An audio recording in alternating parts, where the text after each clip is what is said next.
Stiff Upper Lip, Jeeves, by P.G. Wodehouse. Read by Jonathan Cecil. Chapter 1. I marmaladed a slice of toast with something of a flourish, and I don't suppose I've ever come much closer to saying tra-la-la as I did the lathering, for I was feeling in mid-season form this morning. God, as I once heard Jeeves put it, was in his heaven and all right with the world. He added, I remember, some guff about larks and snails, but that is a side issue and need not detain us. It is no secret, in the circles in which he moves, that Bertram Wooster, though as glamorous as one could wish when night has fallen and the revels get under way, is seldom a ball of fire at the breakfast table. Confronted with the eggs and bee, he tends to pick cautiously at them, as if afraid they may leap from the plate and snap at him. Listless about sums it up, not much bounce to the ounce. But today, vastly different conditions had prevailed. All had been verve, if that's the word I want, and animation. Well, when I tell you that, after sailing through a couple of sausages like a tiger of the jungles, tucking into its luncheon coolie, I was now, as indicated, about to tackle the toast and marmalade, I fancy I need say no more. The reason for this improved outlook on the proteins and carbohydrates is not far to seek. Jeeves was back, earning his weekly envelope once more at the old stand. Her butler having come down with an ailment of some sort, my Aunt Dahlia, my good and deserving aunt, had borrowed him for a house party she was throwing at Brinkley Court, her Worcestershire residence, and he had been away for more than a week. Jeeves, of course, is a gentleman's gentleman, not a butler, but if the call comes, he can buttle with the best of them. It's in the blood. His Uncle Charlie is a butler, and no doubt he has picked up many a hint on technique from him. He came in a little later to remove the debris, and I asked him if he had had a good time at Brinkley. Extremely pleasant, thank you, sir. More than I had in your absence. I felt like a child of tender years deprived of its nanny, if you don't mind me calling you a nanny. Not at all, sir. Though, as a matter of fact, I was giving myself a slight edge, putting it that way. My Aunt Agatha, the one who eats broken bottles and turns into a werewolf at the time of the full moon, generally refers to Jeeves as my keeper. Yes, I missed you sorely, and had no heart for whooping it up with the lads at the drones. From sport to sport they... How did that gag go? Sir? I heard you pull it once with reference to Freddie Widgeon when one of his girls had given him the bird. Something about hurrying. Ah, yes, sir. From sport to sport they hurry me, to stifle my regret. And when they win a smile from me, they think that I forget. That was it. Not your own by any chance? No, sir. An old English drawing-room ballad. Huh? Well, that's how it was with me. But tell me all about Brinkley. How was Aunt Dahlia? Mrs. Travers appeared to be in her customary robust health, sir. And how did the party go off? Reasonably satisfactorily, sir. Only reasonably? The demeanour of Mr. Travers cast something of a gloom on the proceedings. He was low-spirited. He always is when Aunt Dahlia fills the house with guests. I've known even a single foreign substance in the woodwork to make him drain the bitter cup. Very true, sir. But on this occasion I think his despondency was due principally to the presence of Sir Watkin Bassett. You don't mean that old crumb was there, I said, great scotting, for I knew that if there is one man for whose insides my Uncle Tom has the most vivid distaste, it is this Bassett. You astound me, Jeeves. I, too, must confess to a certain surprise at seeing the gentleman at Brinkley Court, but no doubt Mrs. Travers felt it incumbent upon her to return his hospitality. You will recollect that Sir Watkin recently entertained Mrs. Travers and yourself at Totley Towers. I winced. Intending, I presumed, merely to refresh my memory, he had touched an exposed nerve. There was some cold coffee left in the pot, and I took a sip to restore my equanimity. The word entertained is not well chosen, Jeeves. If locking a fellow in his bedroom as near as a toucher with gyves upon his wrists, and stationing the local police force on the lawn below to ensure that he doesn't nip out of the window at the end of a knotted sheet is your idea of entertaining, it isn't mine, not by a jugful. I don't know how well up you are in the Worcester archives, but if you dipped into them to any extent, you will probably recall the sinister affair of Sir Watkin Bassett and my visit to his Gloucestershire home.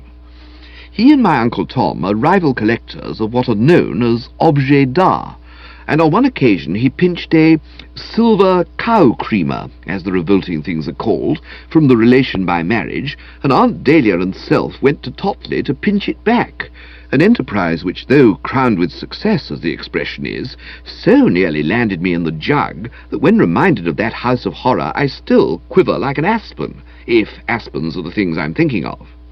"Do you ever have nightmares, Jeeves?" I asked, having got through with my bit of wincing. Not frequently, sir. Nor me, but when I do, the set-up is always the same. I am back at Totley Towers with Sir W. Bassett, his daughter Madeline, Roderick Spode, Stiffy Bing, Gussie Finknottle, and the dog Bartholomew, all doing their stuff, and I wake, if you will pardon the expression so soon after breakfast, sweating at every pore. Those were the times that, what, Jeeves? Tried men's souls, sir. They certainly did, in spades. Sir Watkin Bassett, eh? I said thoughtfully. No wonder Uncle Tom mourned and would not be comforted. In his position I'd have been low-spirited myself. Who else were among those present? Miss Bassett, sir, Miss Bing, Miss Bing's dog, and Mr. Finknottle. Gosh, practically the whole Totley Towers gang. Not Spode? No, sir. Apparently no invitation had been extended to his lordship. His what? Mr. Spode, if you recall, recently succeeded to the title of Lord Sidcup. So he did, I'd forgotten. But Sidcup or no Sidcup, to me he will always be Spode. There's a bad guy, Jeeves. Certainly a somewhat forceful personality, sir. I wouldn't want him in my orbit again. I can readily understand it, sir. Nor would I willingly foregather with Sir Watkin Bassett, Madeline Bassett, Stiffy Bing, and Bartholomew. I don't mind Gussie. He looks like a fish and keeps newts in a glass tank in his bedroom, but one condones that sort of thing in an old schoolfellow, just as one condones in an old Oxford friend, such as the Rev. H.P. Pinker, the habit of tripping over his feet and upsetting things. How was Gussie? Pretty bobbish? No, sir.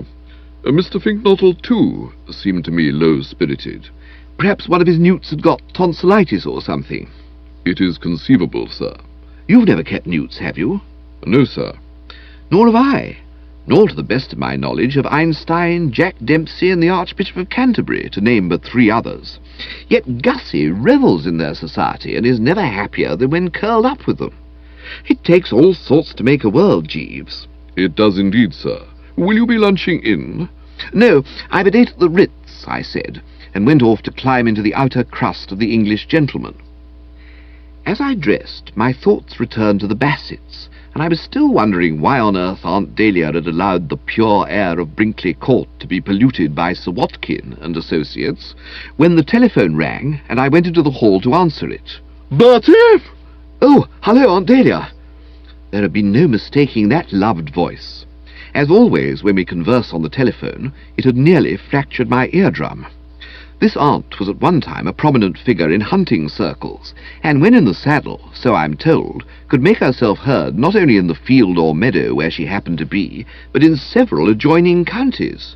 Retired now from active fox-chivying, she still tends to address a nephew in the tone of voice previously reserved for rebuking hounds for taking time off to chase rabbits.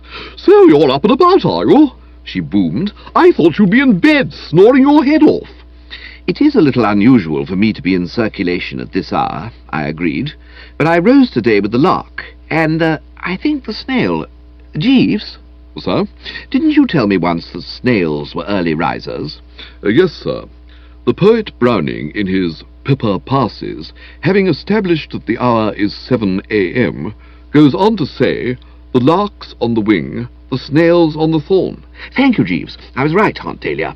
When I slid from between the sheets, the lark was on the wing, the snail on the thorn." "What the devil are you babbling about?" "Don't ask me, ask the poet Browning.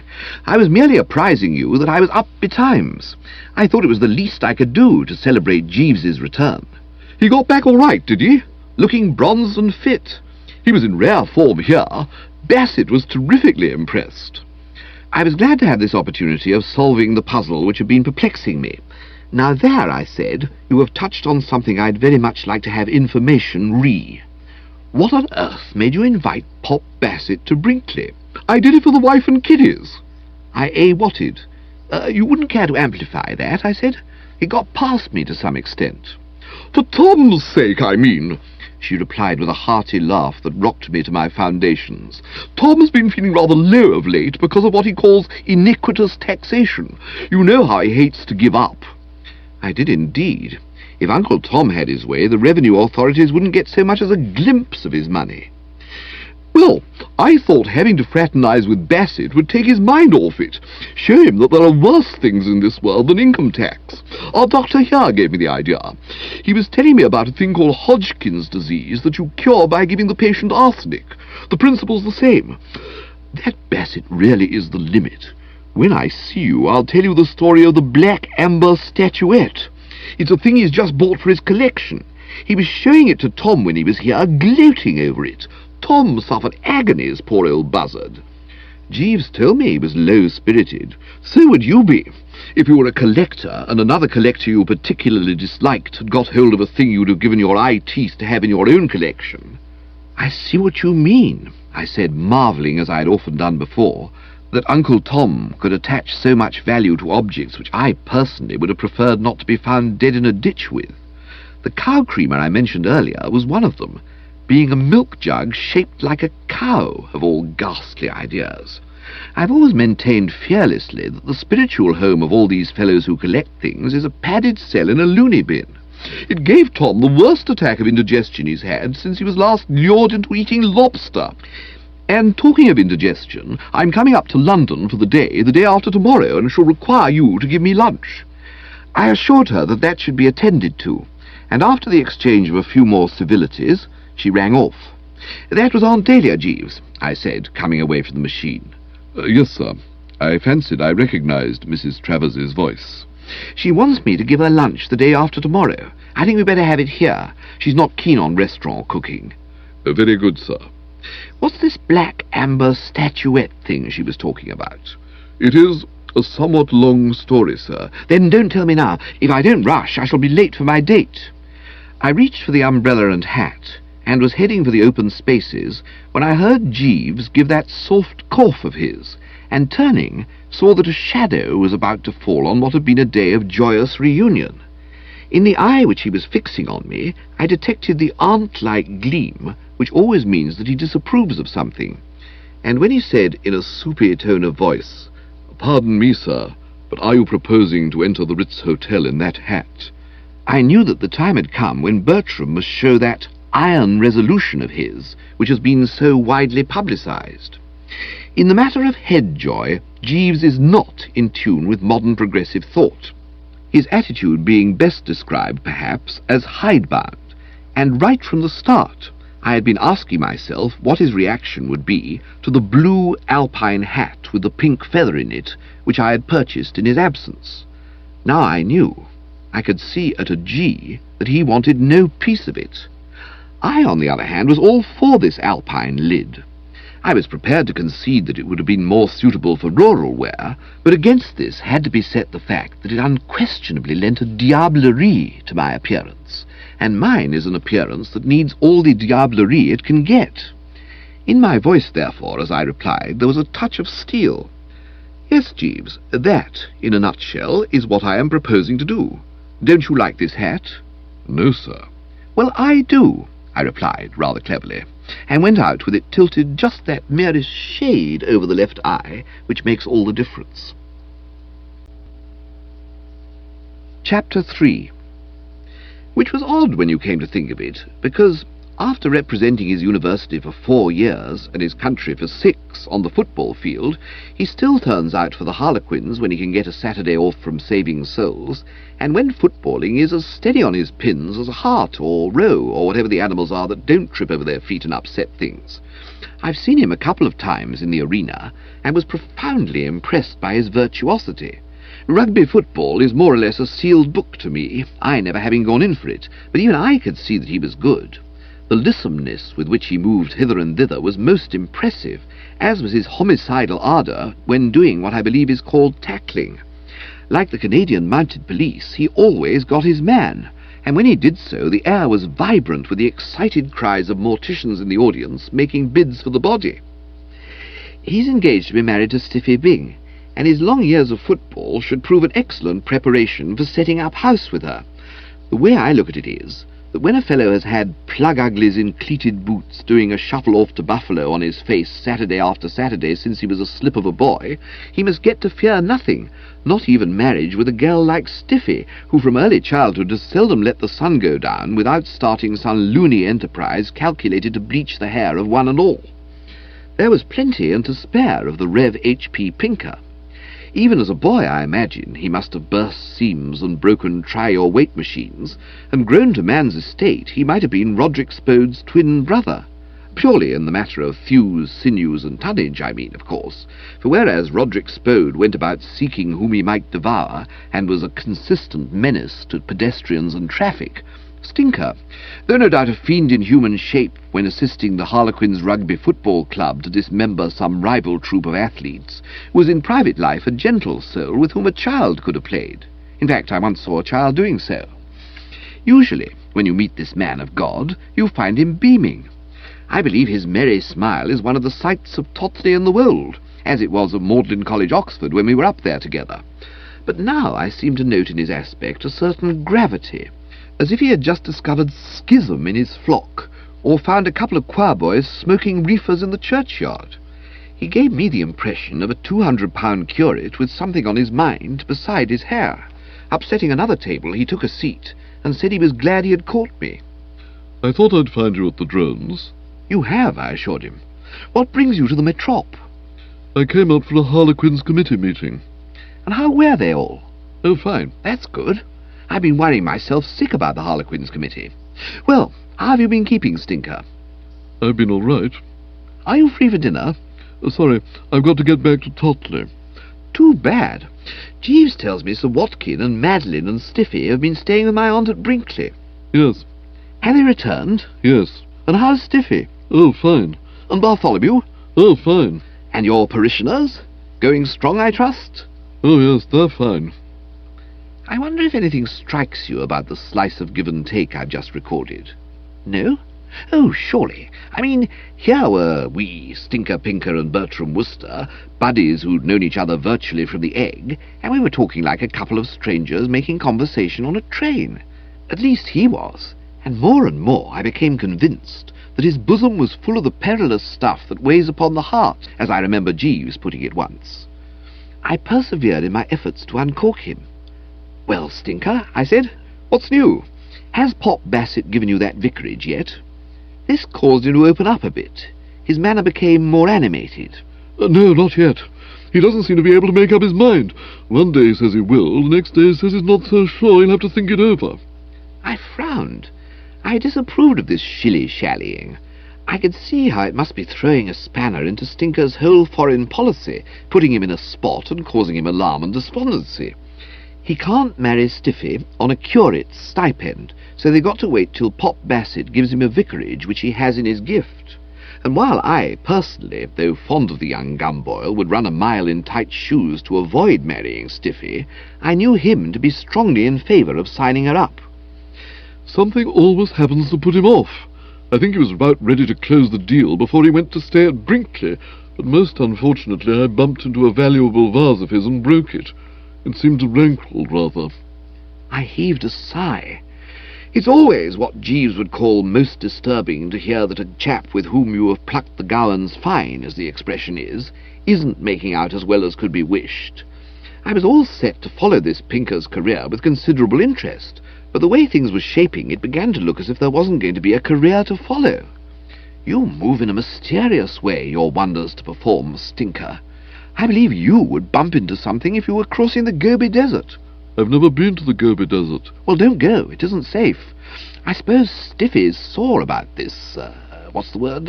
Not Vaseline, vacillation, that's it. She chafes, I imagine, at this vacillation on Bassett's part, and resents him letting I dare not wait upon I would, like the poor cat in the adage. Not my own, that, by the way, Jeeves's.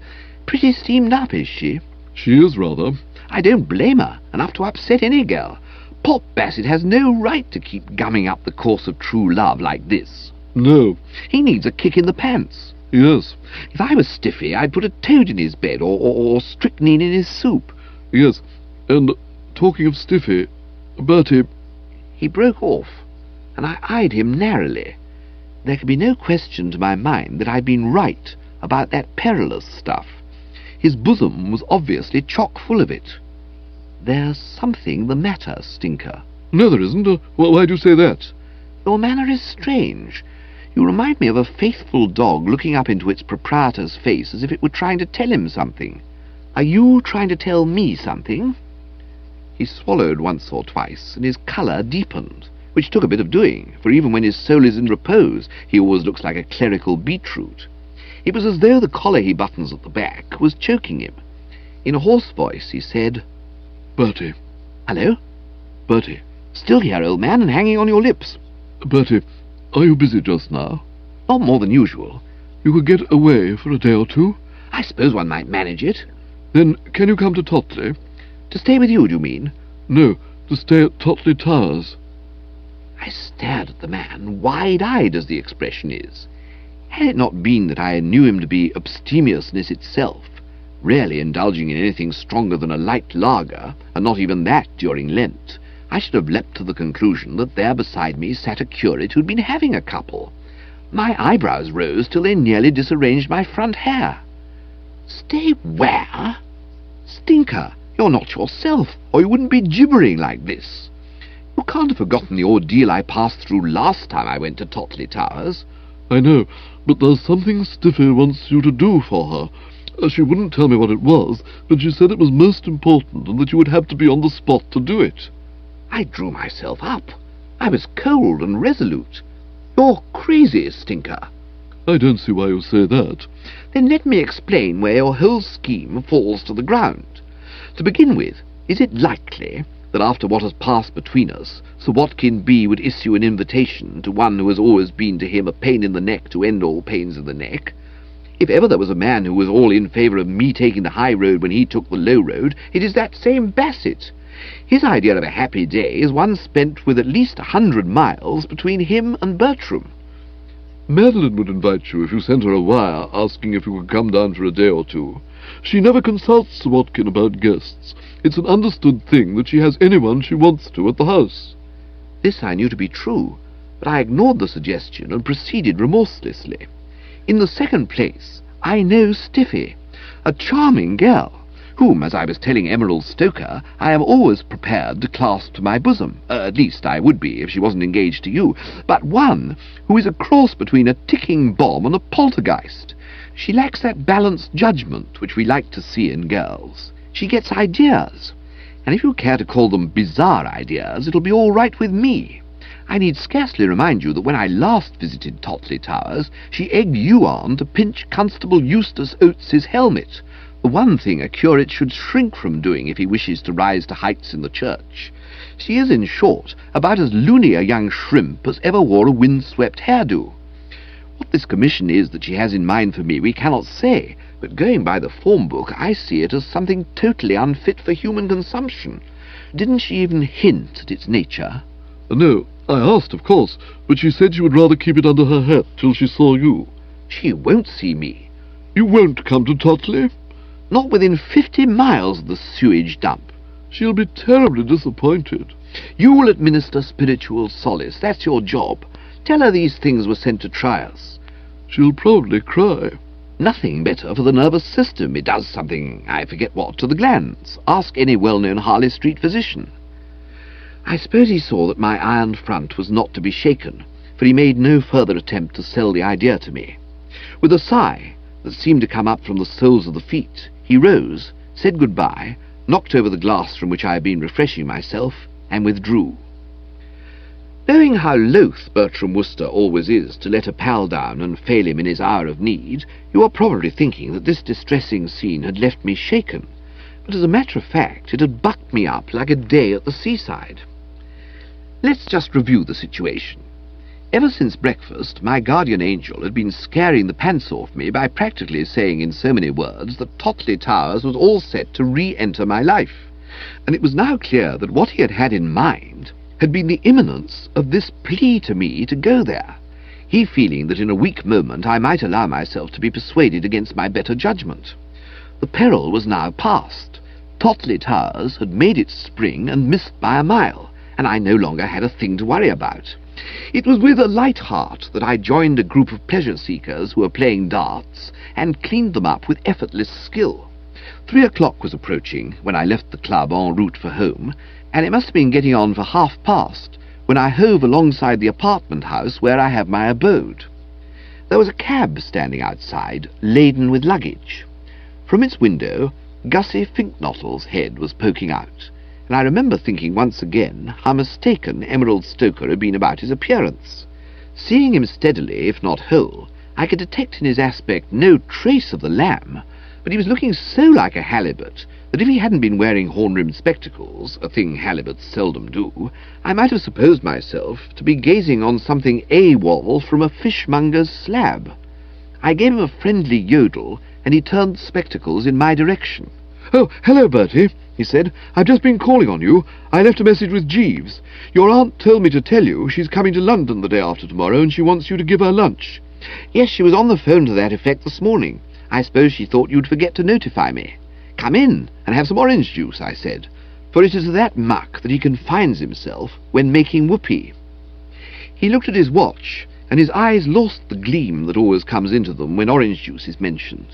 "I wish I could, but I can't," he sighed. "I should miss my train. I'm off to Totley on the 4 o'clock at Paddington." Oh, really? Well, look out for a friend of yours who'll be on it, Emerald Stoker. "Stoker? Stoker? Emerald Stoker?" Gal with freckles, American. Looks like a Pekingese of the better sort. She tells me she met you at a studio party the other day, and you talked about newts. His face cleared. "Of course, yes. Now I've placed her. I didn't get her name that day. Yes, we had a long talk about newts. She used to keep them herself as a child, only she called them guppies. A most delightful girl. I shall enjoy seeing her again. I don't know when I met a girl who attracted me more." Except, of course, Madeline. His face darkened. He looked like a halibut that's taken offence at a rude remark from another halibut. "Madeline? Don't talk to me about Madeline. Madeline makes me sick," he hissed. "Paddington!" he shouted to the charioteer, and was gone with the wind, leaving me gaping after him, all of a twitter. Chapter 4. And I'll tell you why I was all of a tea. My critique of her, when chatting with Emerald Stoker, will have shown how allergic I was to this Bassett Beazle. She was scarcely less of a pain in the neck to me than I was to her father or Roderick Spode. Nevertheless, there was a grave danger that I might have to take her for better or for worse, as the Book of Rules puts it. The facts may be readily related. Gussie, enamoured of the Bassett, would have liked to have let her in on the way he felt, but every time he tried to do so, his nerve deserted him, and he found himself babbling about newts.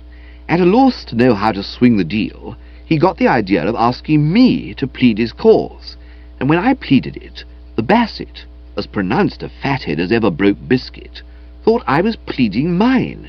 She said she was so sorry to cause me pain, but her heart belonged to Gussie, which would have been fine, had she not gone on to say that if anything should ever happen to make her revise her conviction that he was a king among men, and she was compelled to give him the heave-ho, I was the next in line, and while she could never love me with the same fervour she felt for Gussie, she would do her best to make me happy. I was, in a word, in the position of a Vice-President of the United States of America, who, while feeling that he is all right so far, knows that he will be for it at a moment's notice if anything goes wrong with the man up top. Little wonder, then, that Gussie's statement that Madeline made him sick smote me like a ton of bricks, and had me indoors and bellowing for Jeeves before you could say what ho. As had so often happened before, I felt that my only course was to place myself in the hands of a higher power. Sir? he said, manifesting himself. A ghastly thing has happened, Jeeves. Disaster looms. Indeed, sir. I am sorry to hear that. There's one thing you have to give Jeeves credit for. He lets the dead past bury its D. He and the young master may have had differences about alpine hats with pink feathers in them, but when he sees the YM on the receiving end of the slings and arrows of outrageous fortune, he sinks his dudgeon and comes through with the feudal spirit at its best. So now, instead of being cold and distant and aloof, as a lesser man would have been, he showed the utmost agitation and concern. That is to say, he allowed one eyebrow to rise perhaps 1/8 of an inch, which is as far as he ever goes in the way of expressing emotion. What would appear to be the trouble, sir? I sank into a chair and mopped the frontal bone. Not for many a long day had I been in such a doodah. I've just seen Gussie Finknottle. Yes, sir. Mr. Finknottle was here a moment ago. I met him outside. He was in a cab. And do you know what? No, sir. I happened to mention Miss Bassett's name, and he said, follow this closely, Jeeves, he said, I quote, "Don't talk to me about Madeline. Madeline makes me sick," close quotes. Indeed, sir. Those are not the words of love. No, sir. They are the words of a man who, for some reason not disclosed, is fed to the front teeth with the adored object. I hadn't time to go into the matter, because a moment later he was off like a scalded cat to Paddington, but it's pretty clear there must have been a rift in the, what do you call it, begins with an L. Would a lute be the word for which you are groping, sir? Possibly. I don't know that I care to bet on it. The poet Tennyson speaks of the little rift within the lute, that by and by will make the music mute, and ever widening slowly silence all. Then lute it is, and we know what's going to happen if this particular lute goes fut. We exchanged significant glances. At least, I gave him a significant glance, and he looked like a stuffed frog, his habit when being discreet. He knows just how I am situated as regards M. Bassett, but naturally we don't discuss it except by going into the sig-glance stuffed frog routine. I mean, you can't talk about a thing like that. I don't know if it would actually come under the head of speaking lightly of a woman's name, but it wouldn't be seemly, and the Worcesters are sticklers for seemliness. So, for that matter, are the Jeeveses. What ought I to do, do you think? Sir? Don't stand there saying, sir. You know as well as I do that a situation has arisen which calls for the immediate coming of all good men to the aid of the party. It is of the essence that Gussie's engagement does not spring a leak. Steps must be taken. It would certainly seem advisable, sir. But what steps? I ought, of course, to hasten to the seat of war and try to start the dove of peace going into its act. Have a bash, in other words, at seeing what a calm, kindly man of the world can do to bring the young folks together, if you get what I mean. I apprehend you perfectly, sir. Your role, as I see it, would be that of what the French call the raisonneur. You're probably right. But mark this. Apart from the fact that the mere thought of being under the roof of Totley Towers again is one that freezes the gizzard, there's another snag. I was talking to Stinker Pinker just now, and he says that Stiffy Bing has something she wants me to do for her. Well, you know the sort of thing Stiffy generally wants people to do. You recall the episode of Constable Oates's helmet? Very vividly, sir. Oates had incurred her displeasure by reporting to her Uncle Watkin that her dog Bartholomew had spilled him off his bicycle, causing him to fall into a ditch and sustain bruises and contusions, and she persuaded Harold Pinker, a man in holy orders who buttons his collar at the back, to pinch his helmet for her. And that was comparatively mild for Stiffy. There are no limits, literally none, to what she can think of when she gives her mind to it. The imagination boggles at the thought of what she may be cooking up for me. Certainly you may be pardoned for feeling apprehensive, sir. So there you are. I'm on the horns of, what are those things you get on the horns of? Dilemmas, sir. That's right. I'm on the horns of a dilemma. Shall I ask myself, go and see what I can accomplish in the way of running repairs on the lute? Or would it be more prudent to stay put and let nature take its course, trusting to time the great healer to do its stuff?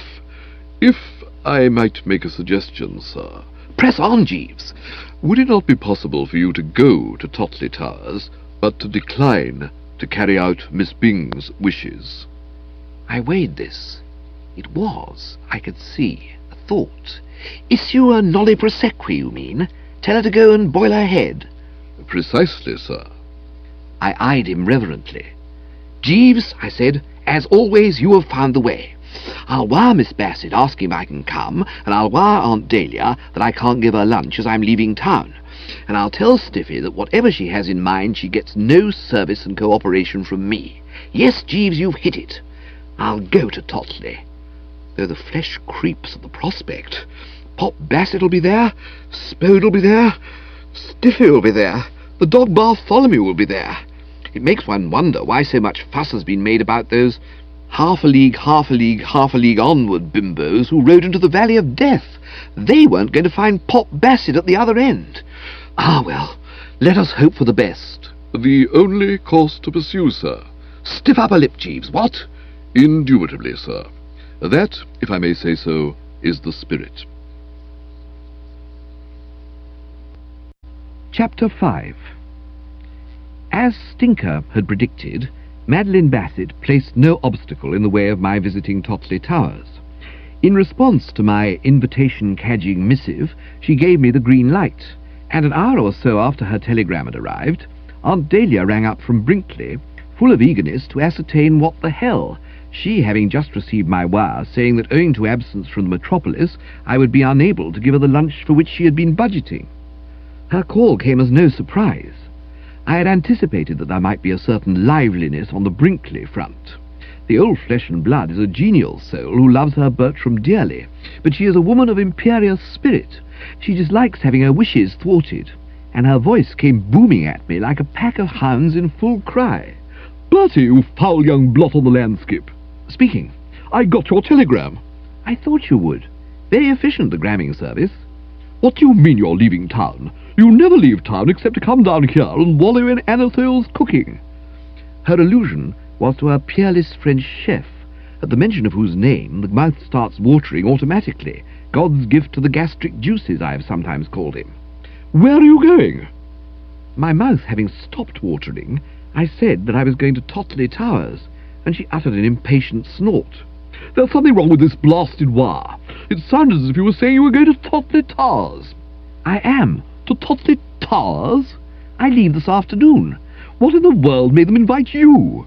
"They didn't. I invited myself." "You mean you're deliberately seeking the society of Sir Watkin Bassett? You must be more of an ass than even I ever thought you, and I speak as a woman who's just had the old bounder in her hair for more than a week." I saw her point, and hastened to explain. "I admit Pop Bassett is a bit above the odds," I said, "and unless one is compelled by circumstances, it is always wisest not to stir him. But a sharp crisis has been precipitated in my affairs. All is not well between Gussie Finknottle and Madeline Bassett. Their engagement is tottering toward the melting pot, and you know what that engagement means to me. I'm going down there to try to heal the rift. What can you do?" "My role, as I see it, will be that of what the French call the raisonneur." "What does that mean?" "Ah, there you have me, but that's what Jeeves says I'll be." "Are you taking Jeeves with you?" "Of course. Do I ever stir foot without him?"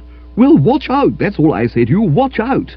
I happen to know that Bassett is making overtures to him." "How do you mean overtures?" "He's trying to steal him from you." I reeled, and might have fallen had I not been sitting at the time. Incredulous. "If you mean incredible, you're wrong. I told you how he'd fallen under Jeeves's spell when he was here. He used to follow him with his eyes as he buttled, like a cat watching a duck, as Anatole would say. And one morning I heard him making a definite proposition." "Well, what's the matter with you? Have you fainted?"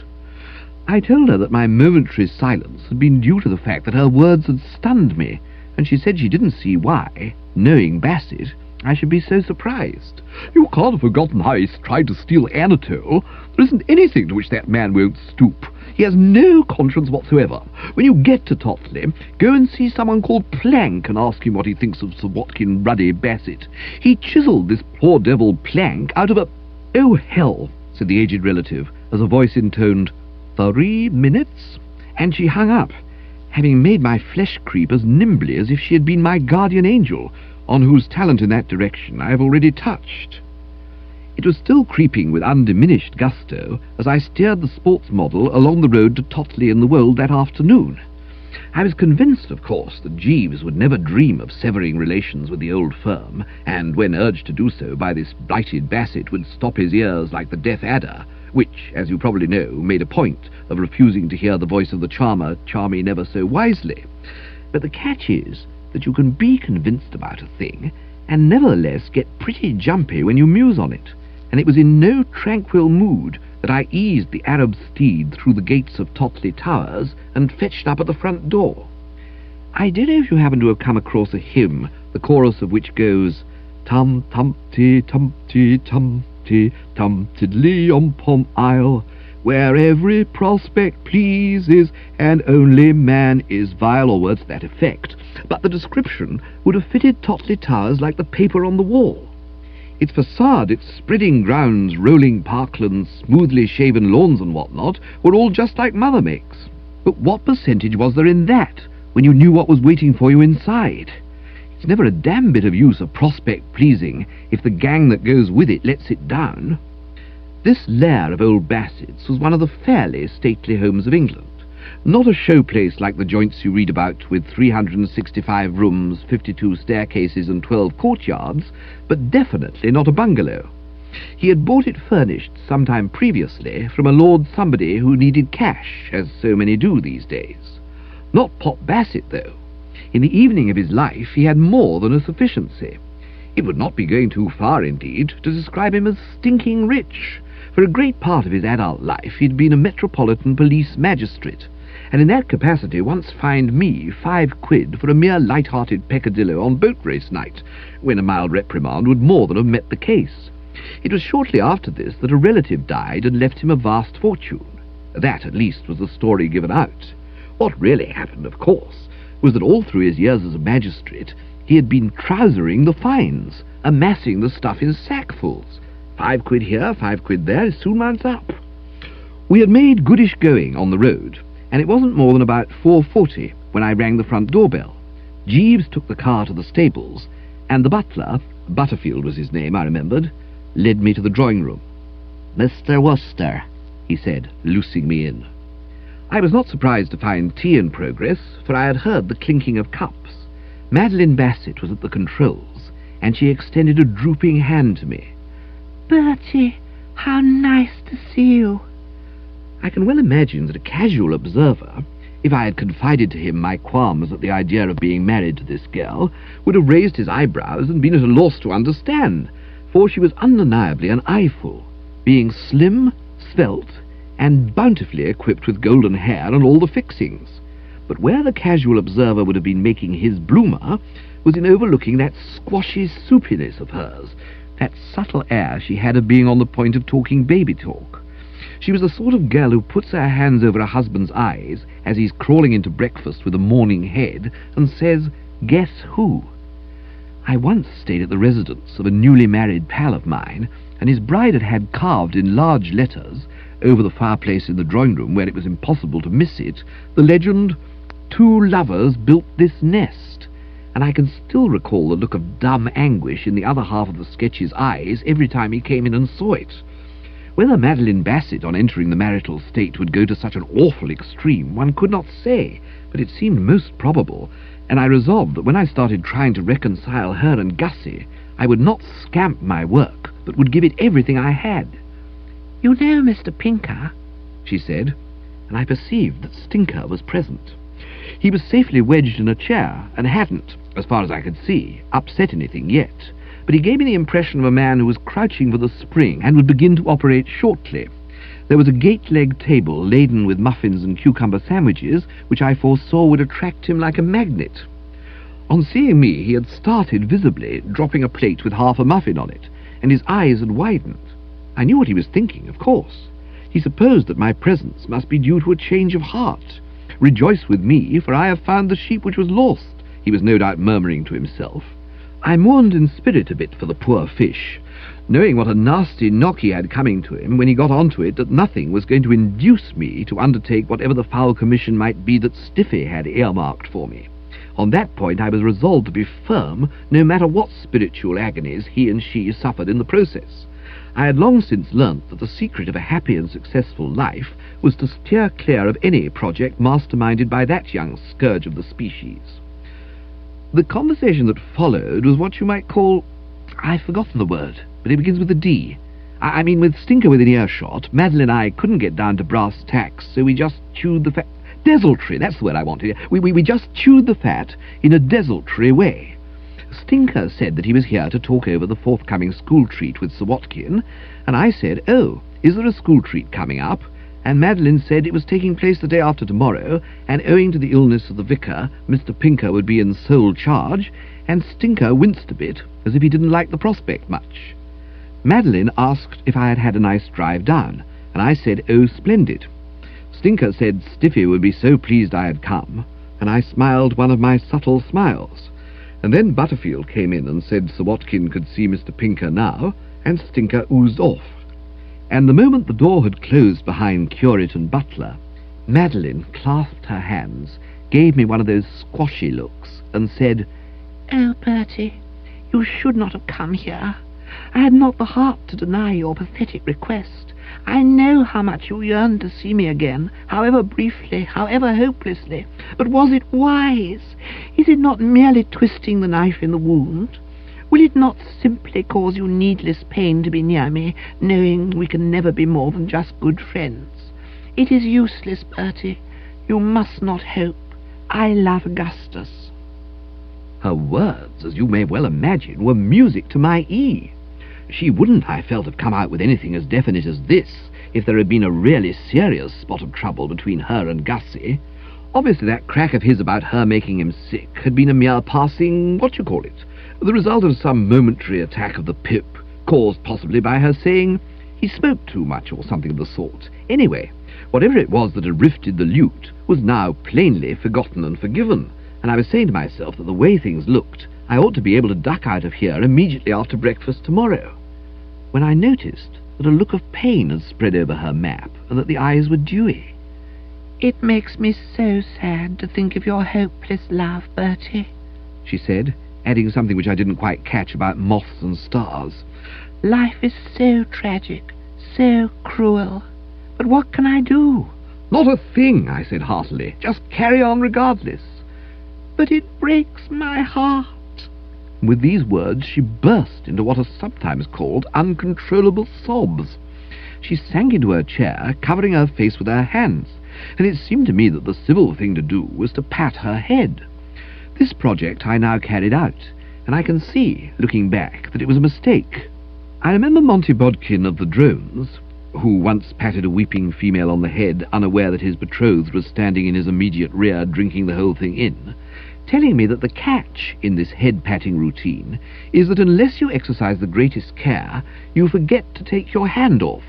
You just stand there resting it on the subject's bean, and this is apt to cause spectators to purse their lips. Monty fell into this error, and so did I, and the lip-pursing was attended to by Spode, who chanced to enter at this moment. Seeing the Popsy bathed in tears, he quivered from stem to stern. "Madeline," he yipped, "what's the matter?" "It is nothing, Roderick, nothing," she replied chokingly. She buzzed off, no doubt to bathe her eyes, and Spode pivoted round and gave me a penetrating look. He had grown a bit, I noticed, since I had last seen him, being now about 9'7". In speaking of him to Emerald Stoker, I had, if you remember, compared him to a gorilla, and what I had had in mind had been the ordinary run-of-the-mill gorilla, not the large economy size. What he was looking like now was King Kong. His fists were clenched, his eyes glittered, and the dullest observer could have divined that it was in no sunny spirit that he was regarding Bertram. Chapter 6.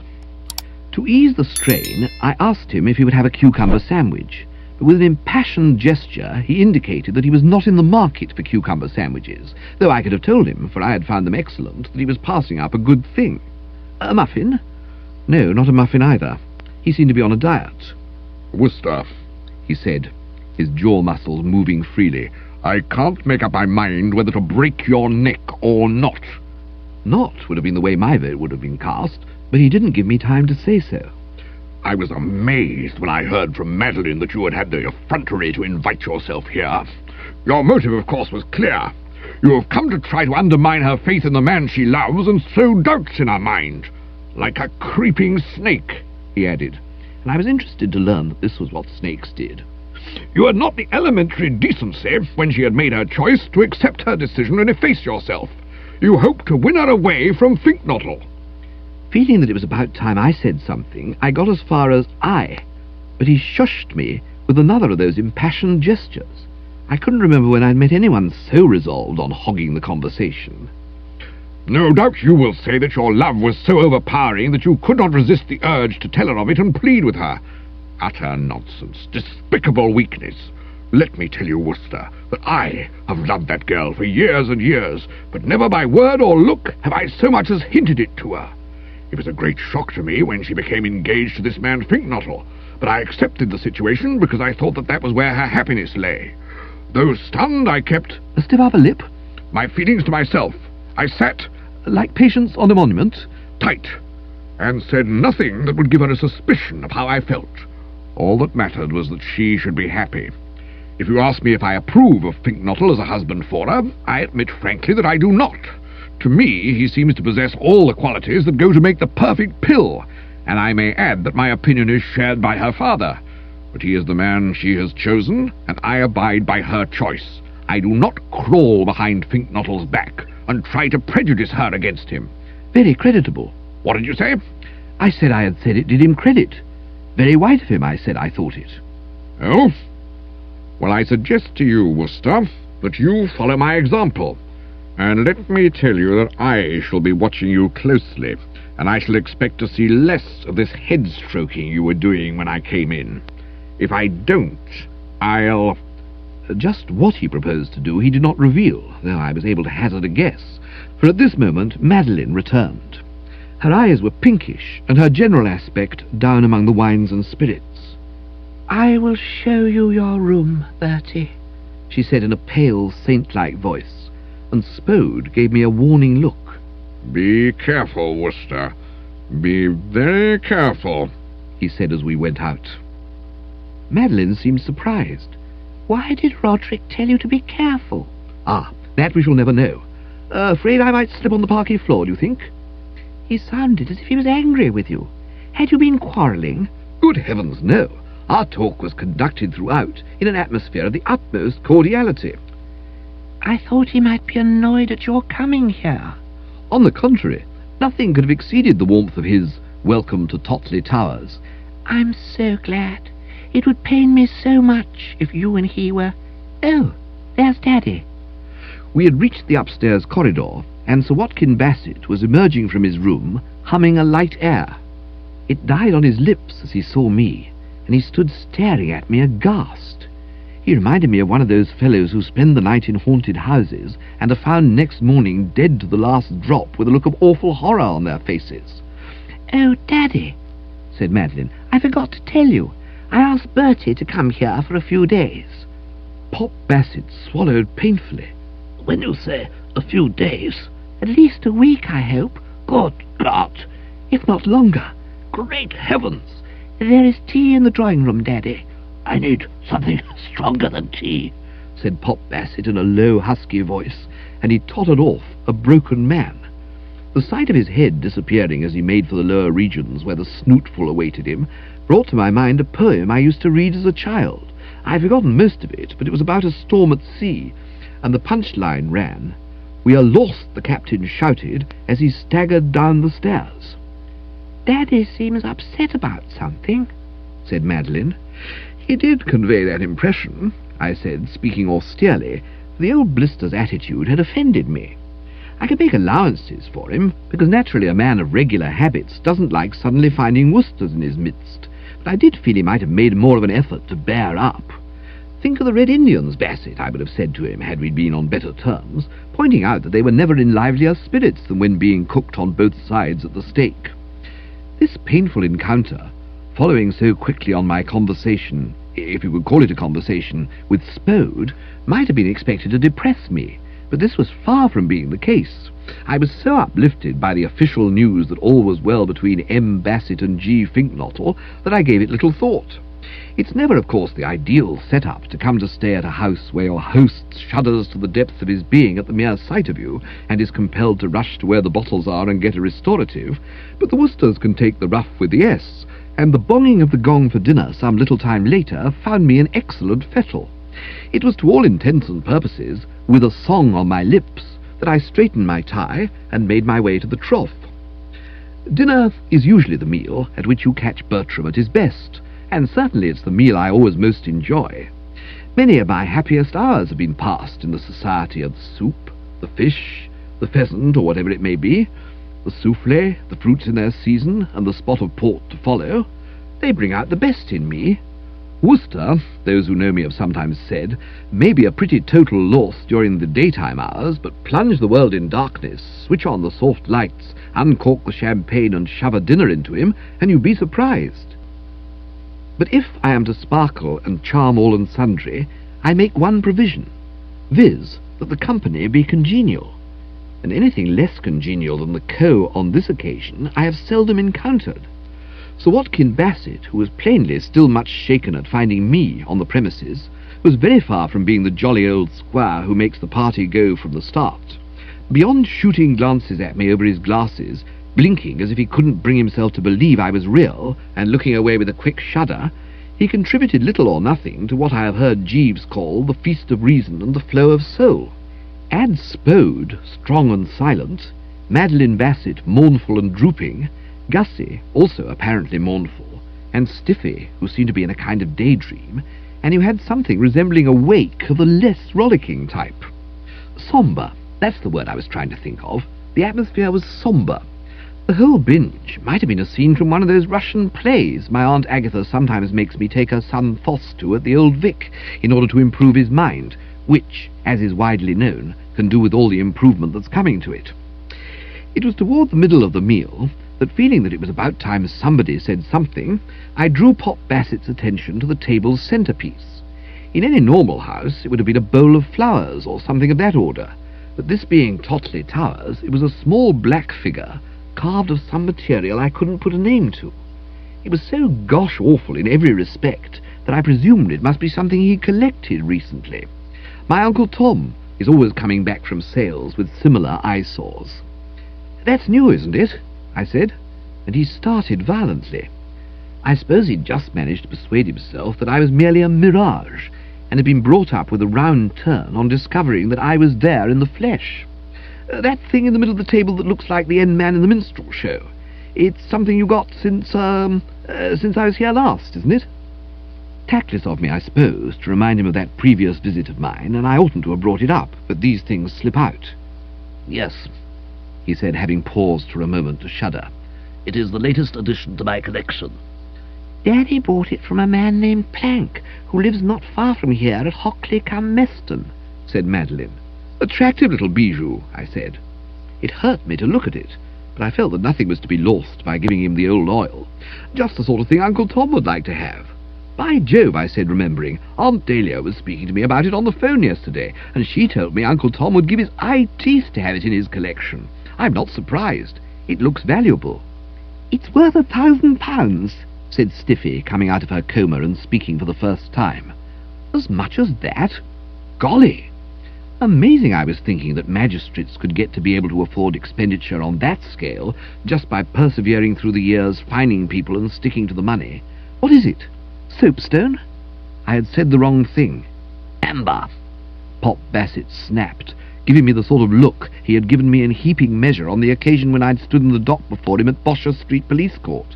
Black amber. Of course, yes. That's what Aunt Dahlia said, I recall. She spoke very highly of it, let me tell you. Extremely highly. Indeed. Oh, absolutely. I had been hoping that this splash of dialogue would have broken the ice, so to speak, and started us off kidding back and forth like the guys and dolls in one of those old-world salons you read about. But no. Silence fell again, and eventually, at long last, the meal came to an end, and 2 minutes later I was on my way to my room, where I proposed to pass the rest of the evening with an Earl Stanley Gardner I'd brought with me. No sense, as I saw it, in going and mixing with the mob in the drawing-room, and having Spode glare at me, and Pop Bassett sniff at me, and Madeline Bassett as likely as not sing old English folk songs at me till bedtime.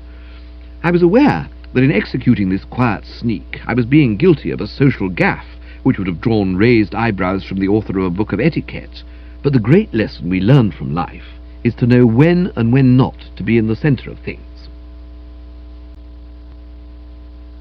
Chapter 7.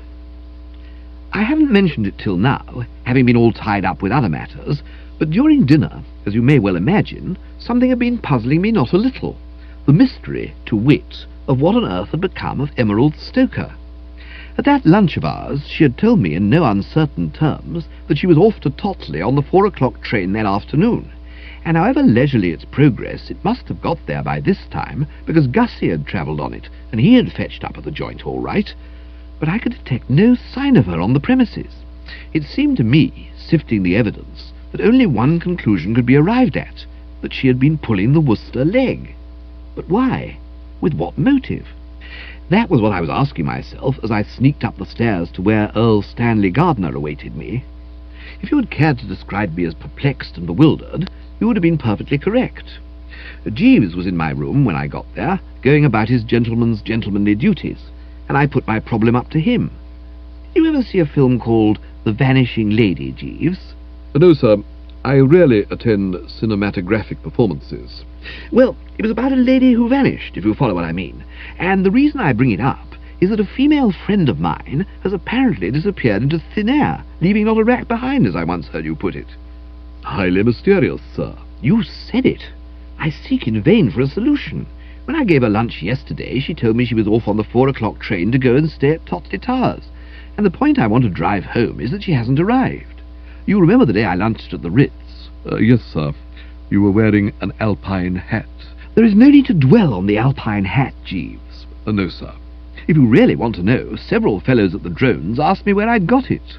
No doubt with a view to avoiding your hatter, sir.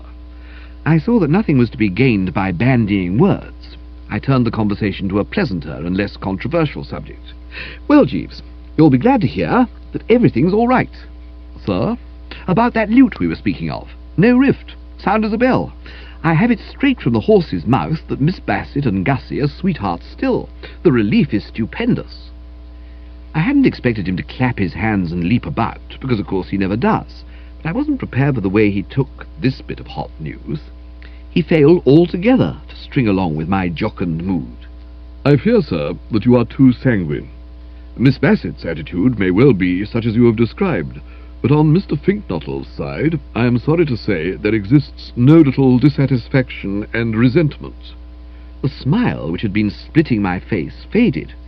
It is never easy to translate what Jeeves says into basic English, but I had been able to grab this one off the bat, and what I believe the French call a frisson went through me like a dose of salts. You mean, she's a sweetheart still, but he isn't? Precisely, sir. I encountered Mr. Finknottle in the stable yard as I was putting away the car, and he confided his troubles to me. His story occasioned me grave uneasiness. Another frisson passed through my frame. I had the unpleasant feeling you sometimes get that centipedes in large numbers are sauntering up and down your spinal column. I feared the worst. But what's happened? I faltered, if faltered's the word.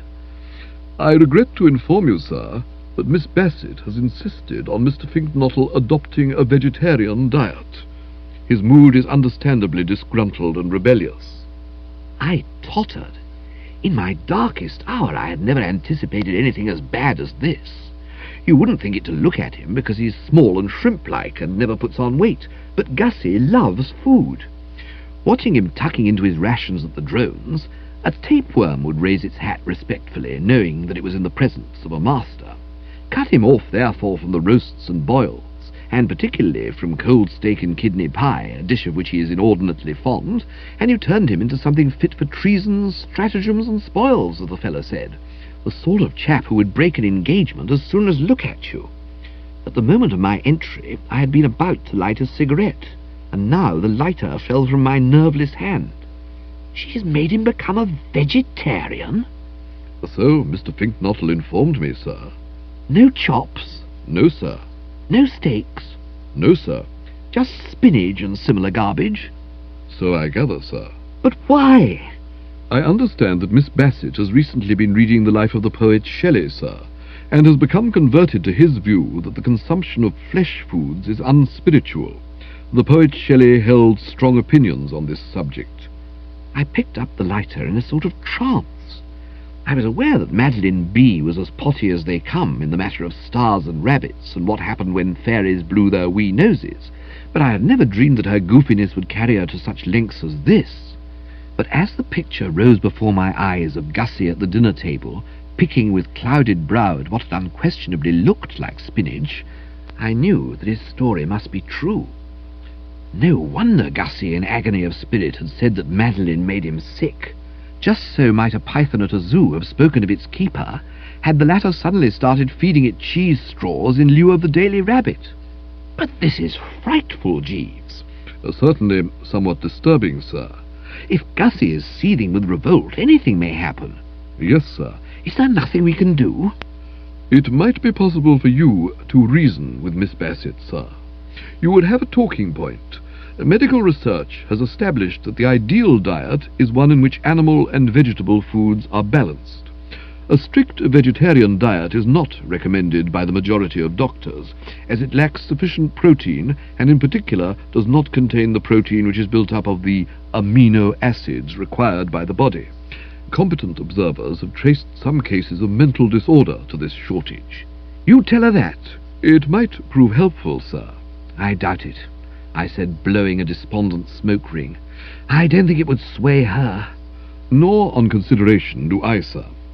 The poet Shelley regarded the matter from the humanitarian standpoint rather than that of bodily health. He held that we should show reverence for other life forms, and it is his views that Miss Bassett has absorbed. A hollow groan escaped me. Curse the poet Shelley. I hope he trips over a loose shoelace and breaks his ruddy neck. Too late, sir. He is no longer with us. Blast all vegetables. Yes, sir.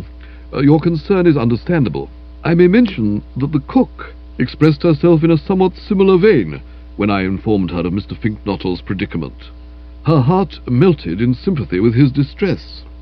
I was in no mood to hear about cooks' hearts, soluble or otherwise, and I was about to say so when he proceeded.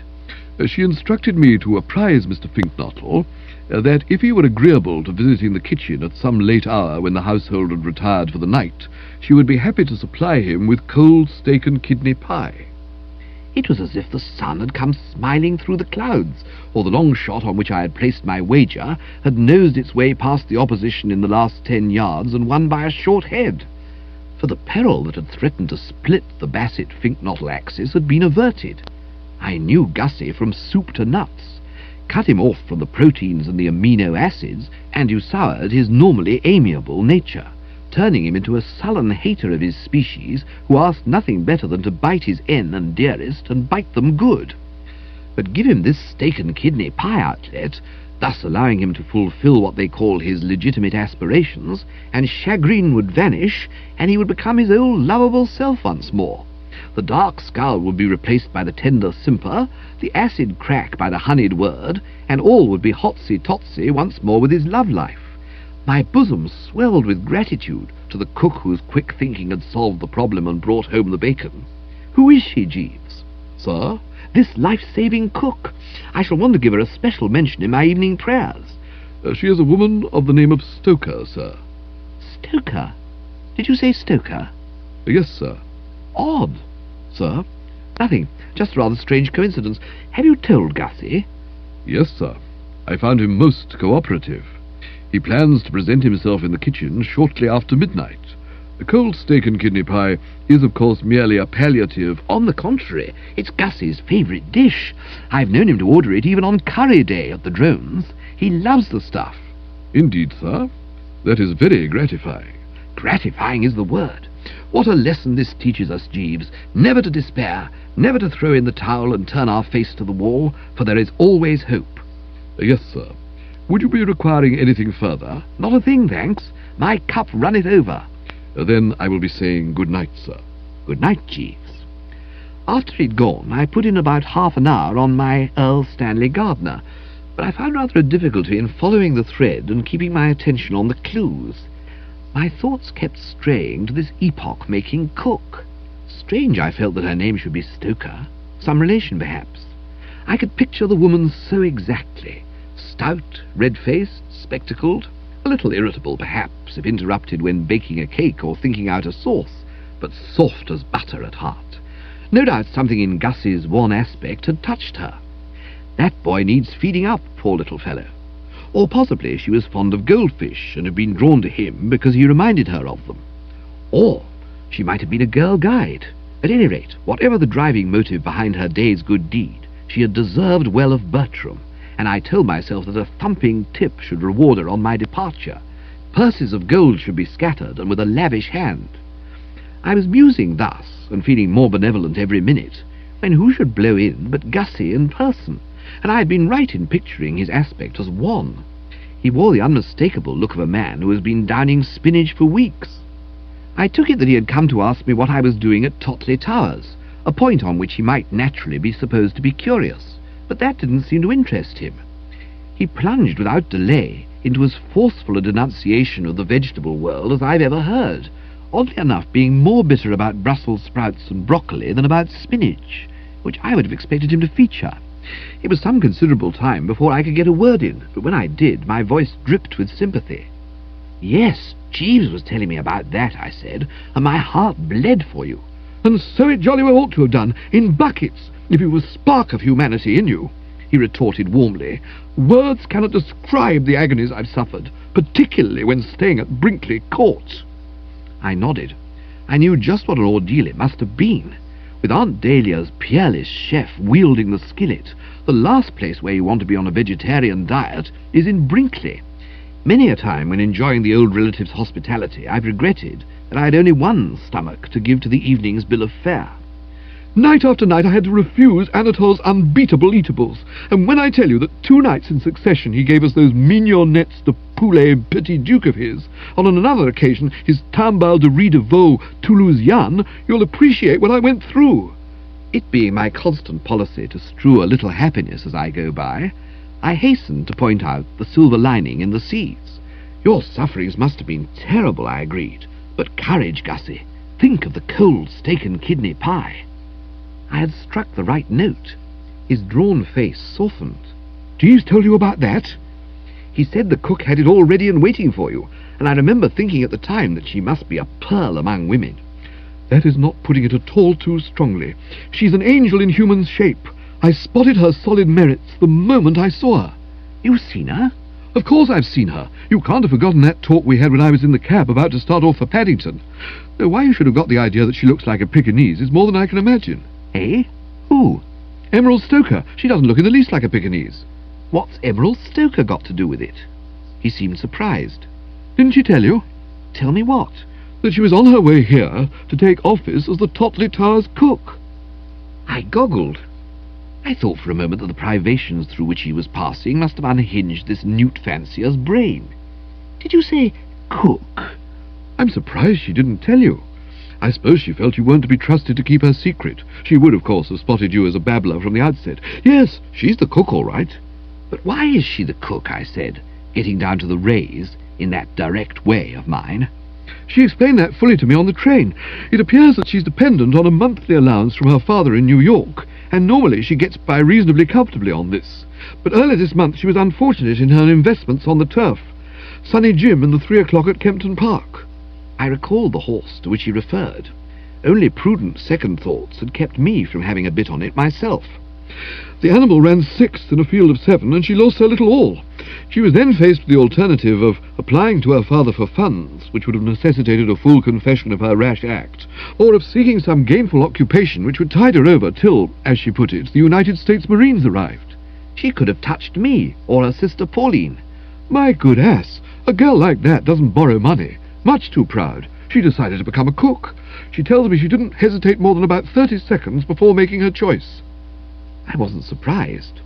To have come clean to the paternal parent would have been to invite hell of the worst description.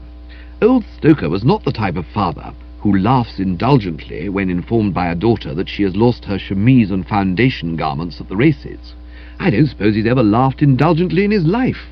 I've never seen him even smile. Apprised of his child's goings-on, he would unquestionably have blown his top and reduced her to the level of a fifth-rate power. I have been present on occasions when the old God help us was going good, and I can testify that his boiling point is low. Quite rightly had she decided that silence was best. It was quite a load off my mind to be able to file away the Emerald Stoker mystery in my casebook as solved, for I dislike being baffled, and the thing had been weighing on me, but there were one or two small points to be cleared up. How did she happen to come to Totley? I must have been responsible for that. During our talk at that studio party, I remember mentioning that Sir Watkin was in the market for a cook, and I suppose I must have given her his address, for she applied for the post and got it. These American girls have such enterprise. Is she enjoying her job? Thoroughly, according to Jeeves. She's teaching the butler rummy. I hope she skins him to the bone. No doubt she will when he's sufficiently advanced to play for money. And she tells me she loves to cook. What's her cooking like? I could answer that.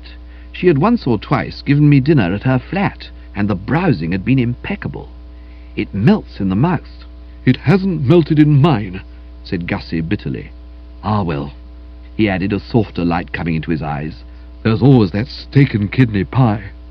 And on this happier note, he took his departure. Chapter 8. It was pretty late when I finished the perusal of my Earl Stanley Gardner, and later when I woke from the light doze into which I had fallen on closing the volume. Totley Towers had long since called it a day, and all was still throughout the house, except for a curious rumbling noise proceeding from my interior. After bending an ear to this for a while, I was able to see what was causing it. I had fed sparsely at the dinner table, with the result that I had become as hungry as Dammit. I don't know if you have had the same experience, but the thing I've always found about myself is that it takes very little to put me off my feed.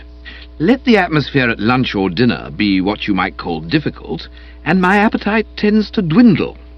I've often had this happen when breaking bread with my Aunt Agatha, and it had happened again at tonight's meal. What with the strain of constantly catching Pop Bassett's eye and looking hastily away, and catching Spode's and looking hastily away, and catching Pop's again, I had done far less than justice to Emerald Stoker's no doubt admirable offerings.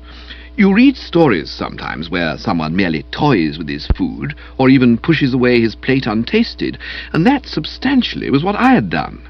So now, this strange hollow feeling, as if some hidden hand had scooped out my insides with a tablespoon. This imperative demand for sustenance had probably come on during my Earl Stanley gardenering, but I'd been so intent on trying to keep tabs on the murder gun and the substitute gun, and the gun which Perry Mason had buried in the shrubbery, that I hadn't noticed it.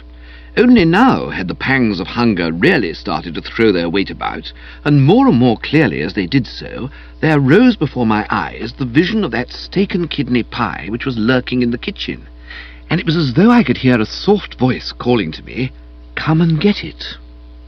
It's odd how often you find that out of evil cometh good, as the expression is. Here was a case in point.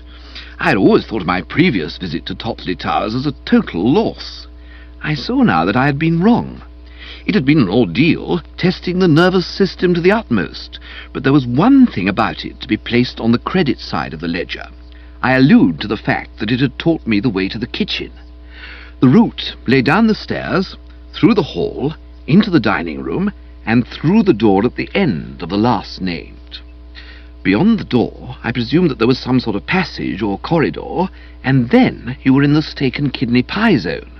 A simple journey, not to be compared for complexity with some I had taken at night in my time. With the Worcesters, to think is to act, and scarcely more than 2 minutes later, I was on my way. It was dark on the stairs, and just as dark, if not darker, in the hall. But I was making quite satisfactory progress, and was about halfway through the latter, when an unforeseen hitch occurred. I bumped into a human body, the last thing I had expected to encounter en route, and for an instant, well, I won't say that everything went black, because everything was black already, but I was considerably perturbed. My heart did one of those spectacular leaps Nijinsky used to do in the Russian ballet, and I was conscious of a fervent wish that I could have been elsewhere. Elsewhere, however, being just where I wasn't, I had no option but to grapple with this midnight marauder, and when I did so, I was glad to find that he was apparently one who had stunted his growth by smoking as a boy. There was a shrimp-like quality about him which I found most encouraging.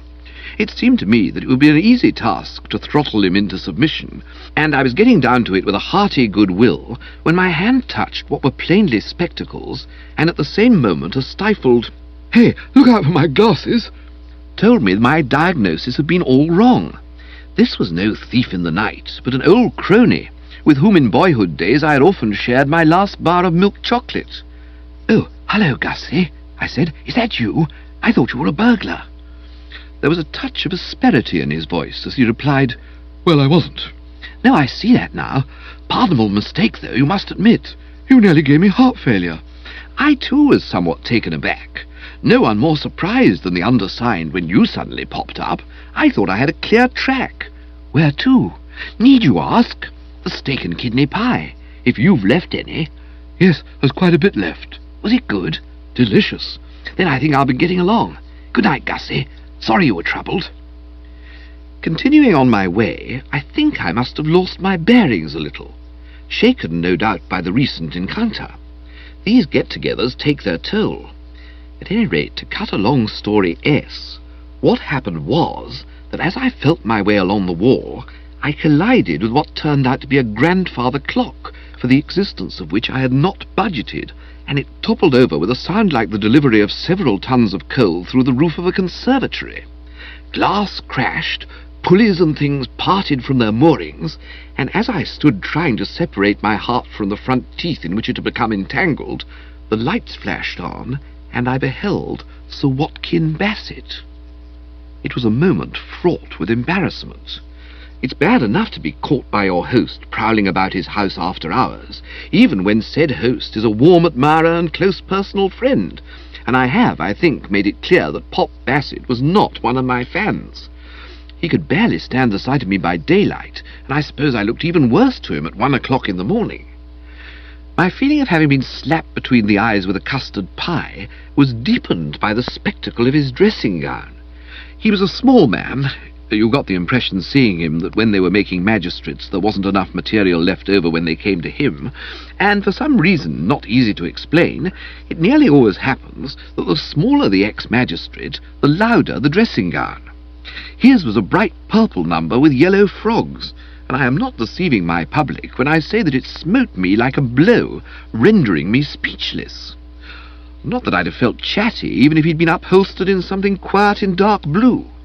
I don't believe you can ever be completely at your ease in the company of someone before whom you've stood in the dock saying, "Yes, your worship," and "No, your worship," and being told by him that you're extremely lucky to get off with a fine and not 14 days without the option.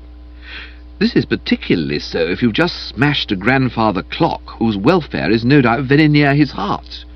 At any rate, be that as it may, he was the one to open the conversation, not me. Good God, he said, speaking with every evidence of horror. "You!"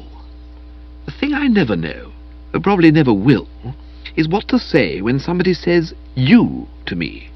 A mild "oh, hello" was the best I could do on this occasion, and I felt at the time it wasn't good. Better, of course, than "what ho there, Bassett," but nevertheless not good. might I ask what you are doing here at this hour, Mr. Worcester? Well, I might have laughed a jolly laugh and replied, "Upsetting grandfather clocks, keeping it light, as it were, if you know what I mean," but something told me it wouldn't go so frightfully well. I had what amounted to an inspiration. I came down to get a book. I'd finished my Earl Stanley Gardner, and I couldn't seem to drop off to sleep, so I came to see if I couldn't pick up something from your shelves, and in the dark I bumped into the clock. Indeed? He said, putting a wealth of sniffiness into the word.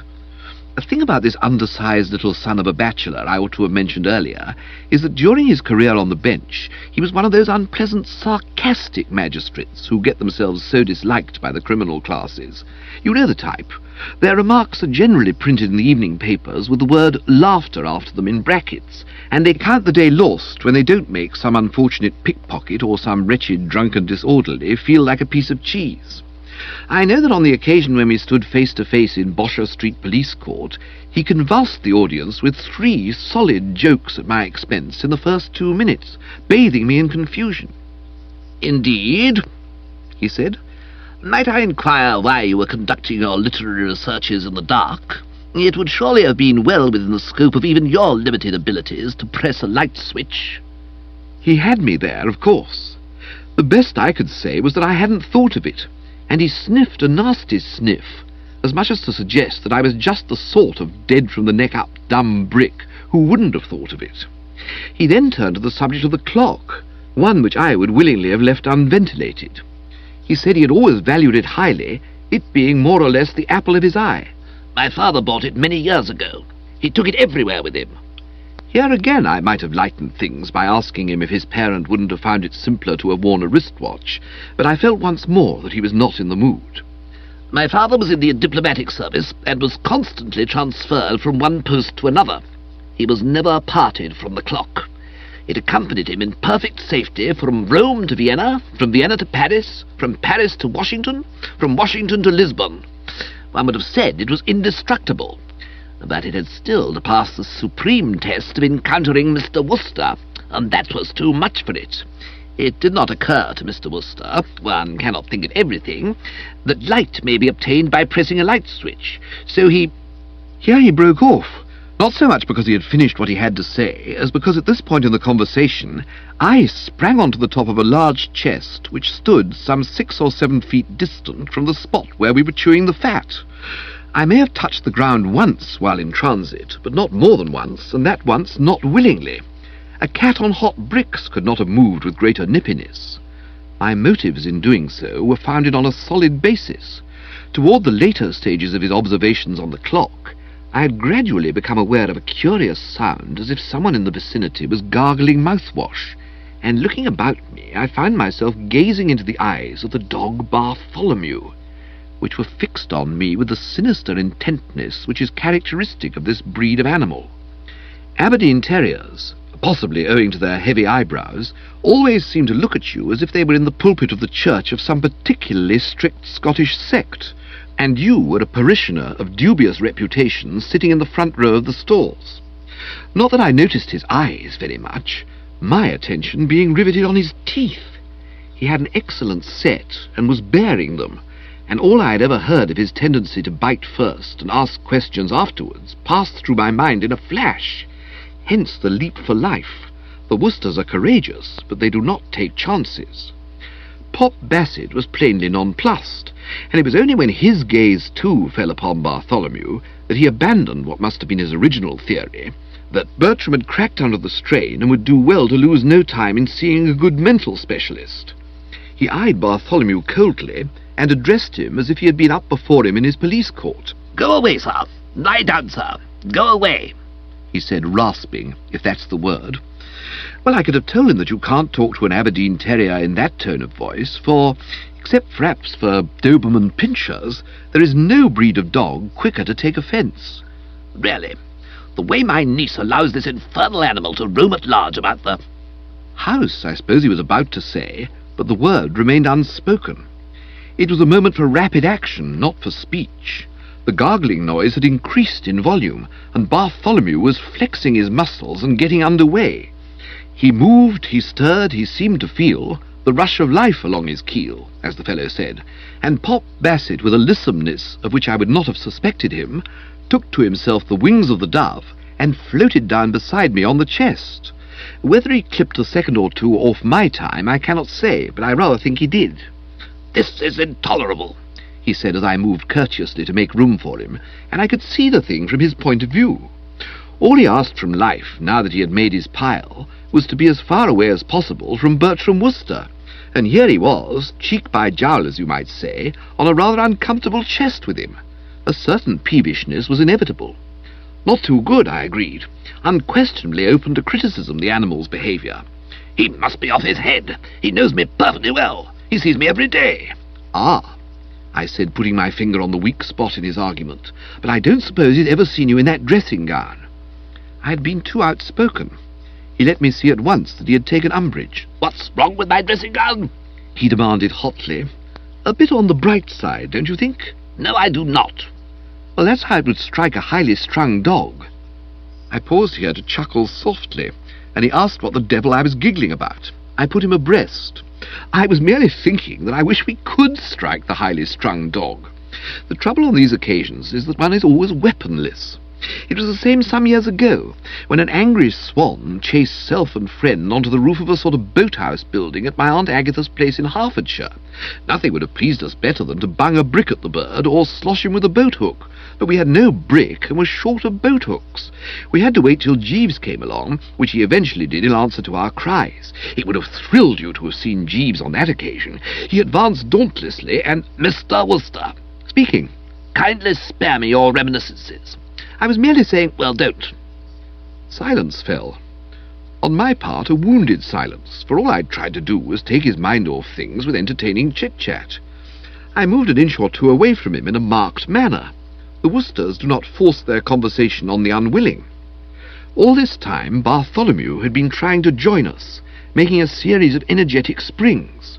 Fortunately, Providence in its infinite wisdom had given Scottish short legs, and though full of the will to win, he could accomplish nothing constructive. However much an Aberdeen terrier may bear mid snow and ice a banner with the strange device Excelsior, he nearly always has to be content with dirty looks and the sharp, passionate bark. Some minutes later my fellow rooster came out of the silence. No doubt the haughtiness of my manner had intimidated him, for there was a mildness in his voice which had not been there before. Mr. Worcester. I turned coldly. Were you addressing me, Bassett? There must be something we can do. You might fine the animal £5. We cannot stay here all night. Why not? What's to stop us? This held him. He relapsed into silence once more, and we were sitting there like a couple of Trappist monks, when a voice said, "Well, for heaven's sake!" and I perceived that Stiffy was with us. Not surprising, of course, that she should have turned up sooner or later. If Scotty's come, I ought to have said to myself, can Stiffy be far behind? Chapter 9. Considering that so substantial a part of her waking hours is devoted to thrusting innocent bystanders into the soup, Stiffy is far prettier than she has any right to be. She's on the small side— petite, I believe is the technical term, and I've always felt that when she and Stinker walk up the aisle together, if they ever do, their disparity in height should be good for a laugh or two from the ringside pews. The thought has occurred to me more than once that the correct response for Stinker to make, when asked by the MC if he's prepared to take this Stephanie to be his wedded wife, would be, "Why, certainly, what there is of her." "What on earth do you two think you're doing?" she inquired, not unnaturally surprised to see her uncle and an old friend in our current position. "Why have you been upsetting the furniture?" "That was me," I said. I bumped into the grandfather clock. I'm as bad as Stinker, aren't I? Bumping into things, ha-ha." "Less of the ha-ha," she riposted warmly, "and don't mention yourself in the same breath as my Harold. Well, that doesn't explain why you're sitting up there like a couple of buzzards on a treetop." Pop Bassett intervened, speaking at his sniffiest. Her comparison of him to a buzzard, though perfectly accurate, seemed to have piqued him. We were savagely attacked by your dog. "Not so much attacked," I said, "as given nasty looks. We didn't vouchsafe him time to attack us, deeming it best to get out of his sphere of influence before he could settle down to work. He's been trying to get at us for the last 2 hours. At least it seems like 2 hours." She was quick to defend the dumb chum. "Well, how can you blame the poor angel? Naturally he thought you were international spies in the pay of Moscow, prowling about the house at this time of night. I can understand Bertie doing it because he was dropped on the head as a baby, but I'm surprised at you, Uncle Watkin. Why did you go to bed?" "I shall be delighted to go to bed," said Pop Bassett stiffly, "if you will kindly remove this animal. He is a public menace." "Very highly strung," I put in. "We were remarking on it only just now." "He's all right if you don't go out of your way to stir him up." "Go back to your basket, Bartholomew, you bounder," said Stiffy, and such was the magic of her personality that the hound turned on its heel without a word and passed into the night. Pop Bassett climbed down from the chest and directed a fishy, magisterial look at me. "Good night, Mr. Worcester. If there is any more of my furniture you wish to break, pray consider yourself at perfect liberty to indulge your peculiar tastes," he said, and he too passed into the night. Stiffy looked after him with a thoughtful eye. "I don't believe Uncle Watkin likes you, Bertie. I noticed the way he kept staring at you at dinner as if appalled." "Well, I don't wonder your arrival hit him hard. It did me. I've never been so surprised in my life as when you suddenly bobbed up like a corpse rising to the surface of a sheet of water. Harold told me he'd pleaded with you to come here, but nothing would induce you. What made you change your mind?"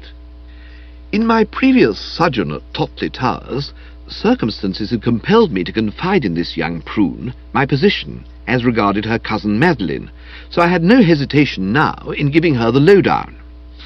I learnt that there was trouble between Madeline and Gussie, due, I have since been informed, to her forcing him to follow in the footsteps of the poet Shelley and become a vegetarian, and I felt that I might accomplish something as a raisonneur." "As a what-oneur?" "I thought that would be a bit above your head. It's a French expression, meaning, I believe, though I would have to check with Jeeves, a calm, kindly man of the world who intervenes when a rift has occurred between two loving hearts and brings them together again. Very essential in the present crisis." "You mean that if Madeline hands Gussie the pink slip, she'll marry you?" "That, broadly, is about the strength of it. And while I admire and respect Madeline, I'm all against the idea of having her smiling face peeping at me over the coffee pot for the rest of my life. So I came along here to see what I could do." "Well, you couldn't have come at a better moment. Now you're here, you can get cracking on that job Harold told you I want you to do for me." I saw that the time had come for some prompt, in-the-bud nipping. "Include me out. I won't touch it. I know you and your jobs. But this is something quite simple. You can do it on your head, and you'll be bringing sunshine and happiness into the life of a poor slob who can do with a bit of both. Were you ever a Boy Scout?" "Not since early boyhood." "Then you've lots of leeway to make up in the way of kind deeds. This'll be a nice start for you. The facts are as follows." "I don't want to hear them." "You would prefer that I recalled Bartholomew and told him to go on where he left off?" She had what Jeeves had called a talking point. "Very well. Tell me all, but briefly." "It won't take long, and then you can be off to beddy by. You remember that little black statuette thing on the table at dinner?" "Ah, yes, the eyesore." "Uncle Watkin bought it from a man called Plank." "So I gathered." "Well, do you know what he paid him for it?" £1,000, didn't you say?" "No, I didn't. I said it was worth that, but he got it out of this poor blighter Plank for a £5. "You're kidding." "No, I'm not. He paid him £5. He makes no secret of it. When we were at Brinkley, he was showing the thing to Mr. Travers and telling him all about it, how he happened to see it on Plank's mantelpiece and spotted how valuable it was, and told Plank it was worth practically nothing, but he would give him £5 for it because he knew how hard up he was. He gloated over how clever he'd been, and Mr. Travers writhed like an egg whisk." I could well believe it. If there's one thing that makes a collector spit blood, it's hearing about another collector getting a bargain. "How do you know Plank was hard up?" "Well, would you have let the thing go for a £5 if he wasn't?" "Something in that." "You can't say Uncle Watkin isn't a dirty dog." "I would never dream of saying he isn't, and always has been, the dirtiest of dogs. It bears out what I've frequently maintained, that there are no depths to which magistrates won't stoop. I don't wonder you look askance. Your Uncle Watkin stands revealed as a chiseller of the lowest type, but nothing to be done about it, of course." "I don't know so much about that." "Why? Have you tried doing anything?" "In a sort of way. I arranged that Harold should preach a very strong sermon on Naboth's vineyard. Not that I suppose you've ever heard of Naboth's vineyard." I bridled. She had offended my amour propre. I doubt if there's a man in London and the home counties who has the facts relating to Naboth's vineyard more thoroughly at his fingertips than me. The news may not have reached you, but when at school I once won a prize for scripture knowledge. "I bet you cheated." "Not at all. Sheer merit. Did Stinker cooperate?" "Yes, he thought it was a splendid idea, and went about sucking throat pastilles for a week so as to be in good voice. The set-up was the same as the play in Hamlet, you know, with which to catch the conscience of the king and all that." "Yes, I see the strategy all right. How did it all work out?" "It didn't. Harold lives in the cottage of Mrs. Bootle, the postman's wife, where they only have oil lamps, and the sermon was on a table with a lamp on it, and he bumped into the table and upset the lamp, and it burnt the sermon, and he hadn't time to write it out again, so he had to dig out something on another topic from the old stockpile. He was terribly disappointed." I pursed my lips, and was on the point of saying that of all the web-footed muddlers in existence, H.P. Pinker took the well-known biscuit, when it occurred to me that it might possibly hurt her feelings, and I desisted. The last thing I wanted was to wound the child, particularly when I remembered that crack of hers about recalling Bartholomew. So we've got to handle the thing another way, and that's where you come in. I smiled a tolerant smile. I can see where you're heading, I said. You want me to go to your Uncle Watkin and slip a jack under his better self. Play the game, Bassett, you want me to say. Let conscience be your guide, Bassett, trying to drive it into his nut how wrong it is to put over a fast one on the widow and the orphan. I'm assuming for purposes of argument that Plank is an orphan, though possibly not a widow. But my misguided young shrimp, do you really suppose that Pop Bassett looks on me as a friend and counsellor to whom he's always willing to lend a ready ear? You yourself were stressing only a moment ago how allergic he was to the Worcester charm. It's no good me talking to him. I don't want you to. Then what do you want me to do? I want you to pinch the thing and return it to Plank, who will then sell it to Mr. Travers at a proper price. The idea of Uncle Watkin only giving him a fiver for it. We can't have him getting away with raw work like that. He needs a sharp lesson. I smiled another tolerant smile. The young boll weevil amused me. I was thinking how right I had been in predicting that any job assigned by her to anyone would be unfit for human consumption. Well, really, Stiffy. The quiet rebuke in my voice ought to have bathed her in shame and remorse, but it didn't. She came back at me strongly. I know what you're well readying about. You're always pinching things, aren't you? Policemen's helmets and things like that. I inclined the bean. It was true that I had once lived in Arcady. There is, I was obliged to concede, a certain substance in what you say. I admit that in my time I may have removed a lid or two from the upper stories of members of the constabulary. Well then, but only on boat race night, and when the heart was younger than it is of even date. It was an episode of the sort that first brought me and your Uncle Watkin together.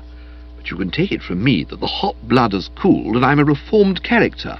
My answer to your suggestion is no. No?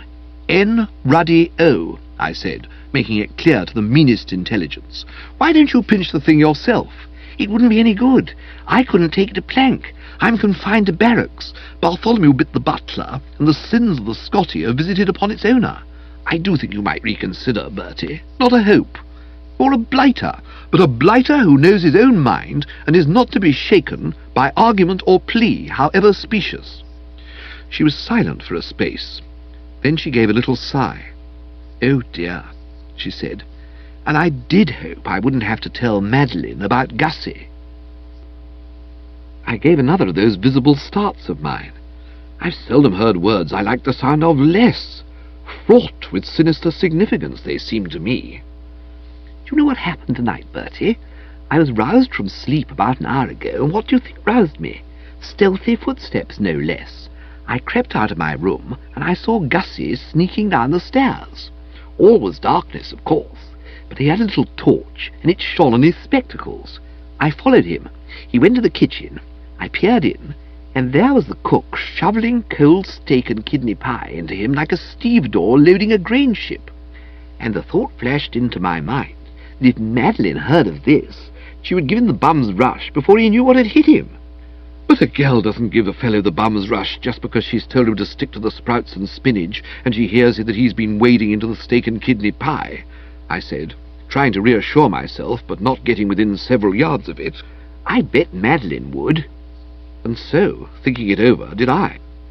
You can't judge goofs like Madeline Bassett by ordinary standards.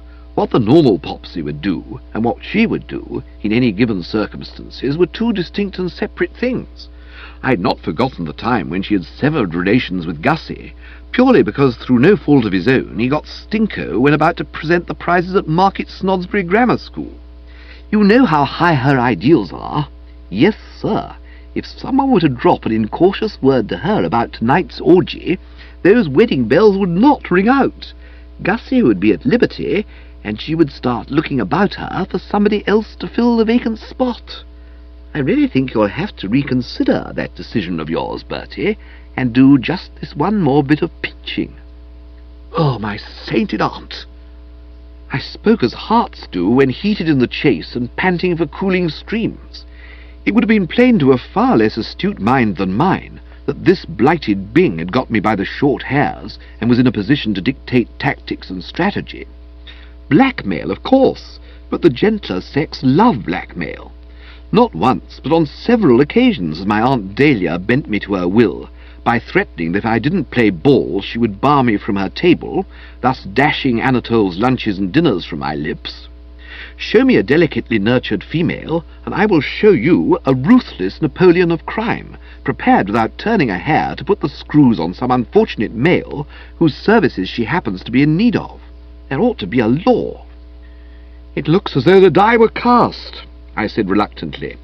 It is, she assured me. You're really adamant? Couldn't be more so. My heart bleeds for plank, and I'm going to see that justice is done. Right-o, then. I'll have a crack at it.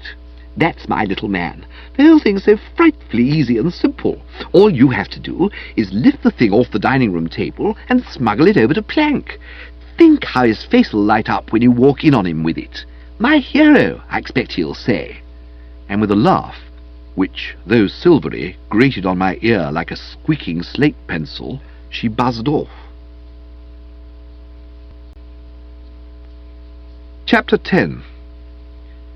Proceeding to my room and turning in between the sheets, I composed myself for sleep, but I didn't get a lot of it, and what I did get was much disturbed by dreams of being chased across difficult country by sharks, some of them looking like Stiffy, some like Sir Watkin Bassett, others like the dog Bartholomew.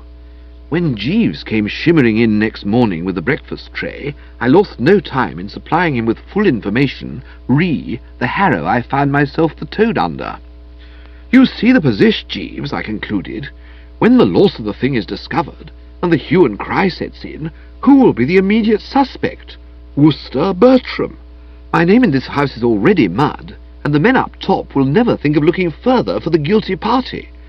On the other hand, if I refuse to sit in, Stiffy will consider herself scorned, and we all know what happens when you scorn a woman. She'll tell Madeline Bassett that Gussie has been at the steak and kidney pie, and ruin and desolation will ensue. I see no way of beating the game.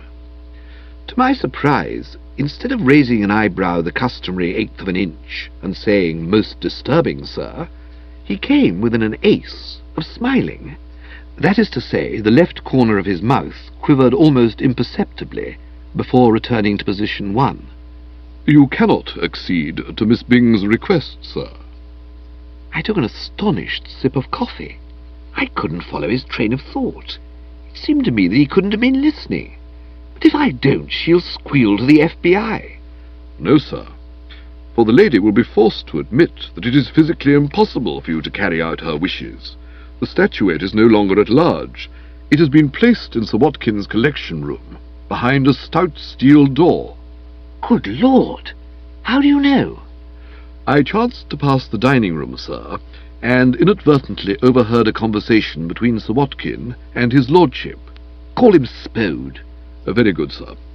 Mr. Spode was observing to Sir Watkin that he had not at all liked the interest you displayed in the figurine at dinner last night.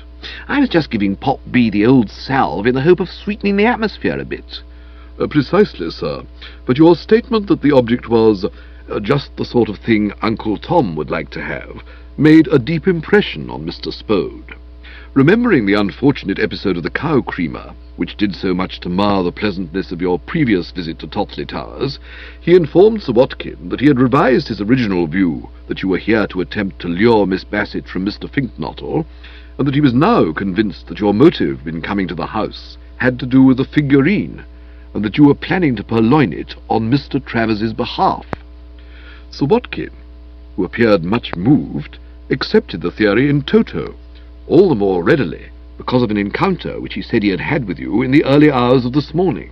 I nodded. Yes, we got together in the hall at, I suppose, about 1 a.m. I'd gone down to see if I could get a bit of that steak and kidney pie. I quite understand, sir. It was an injudicious thing to do, if I may say so, but the claims of steak and kidney pie are, of course, paramount. It was immediately after this that Sir Watkin fell in with Mr. Spode's suggestion that the statuette be placed under lock and key in the collection room.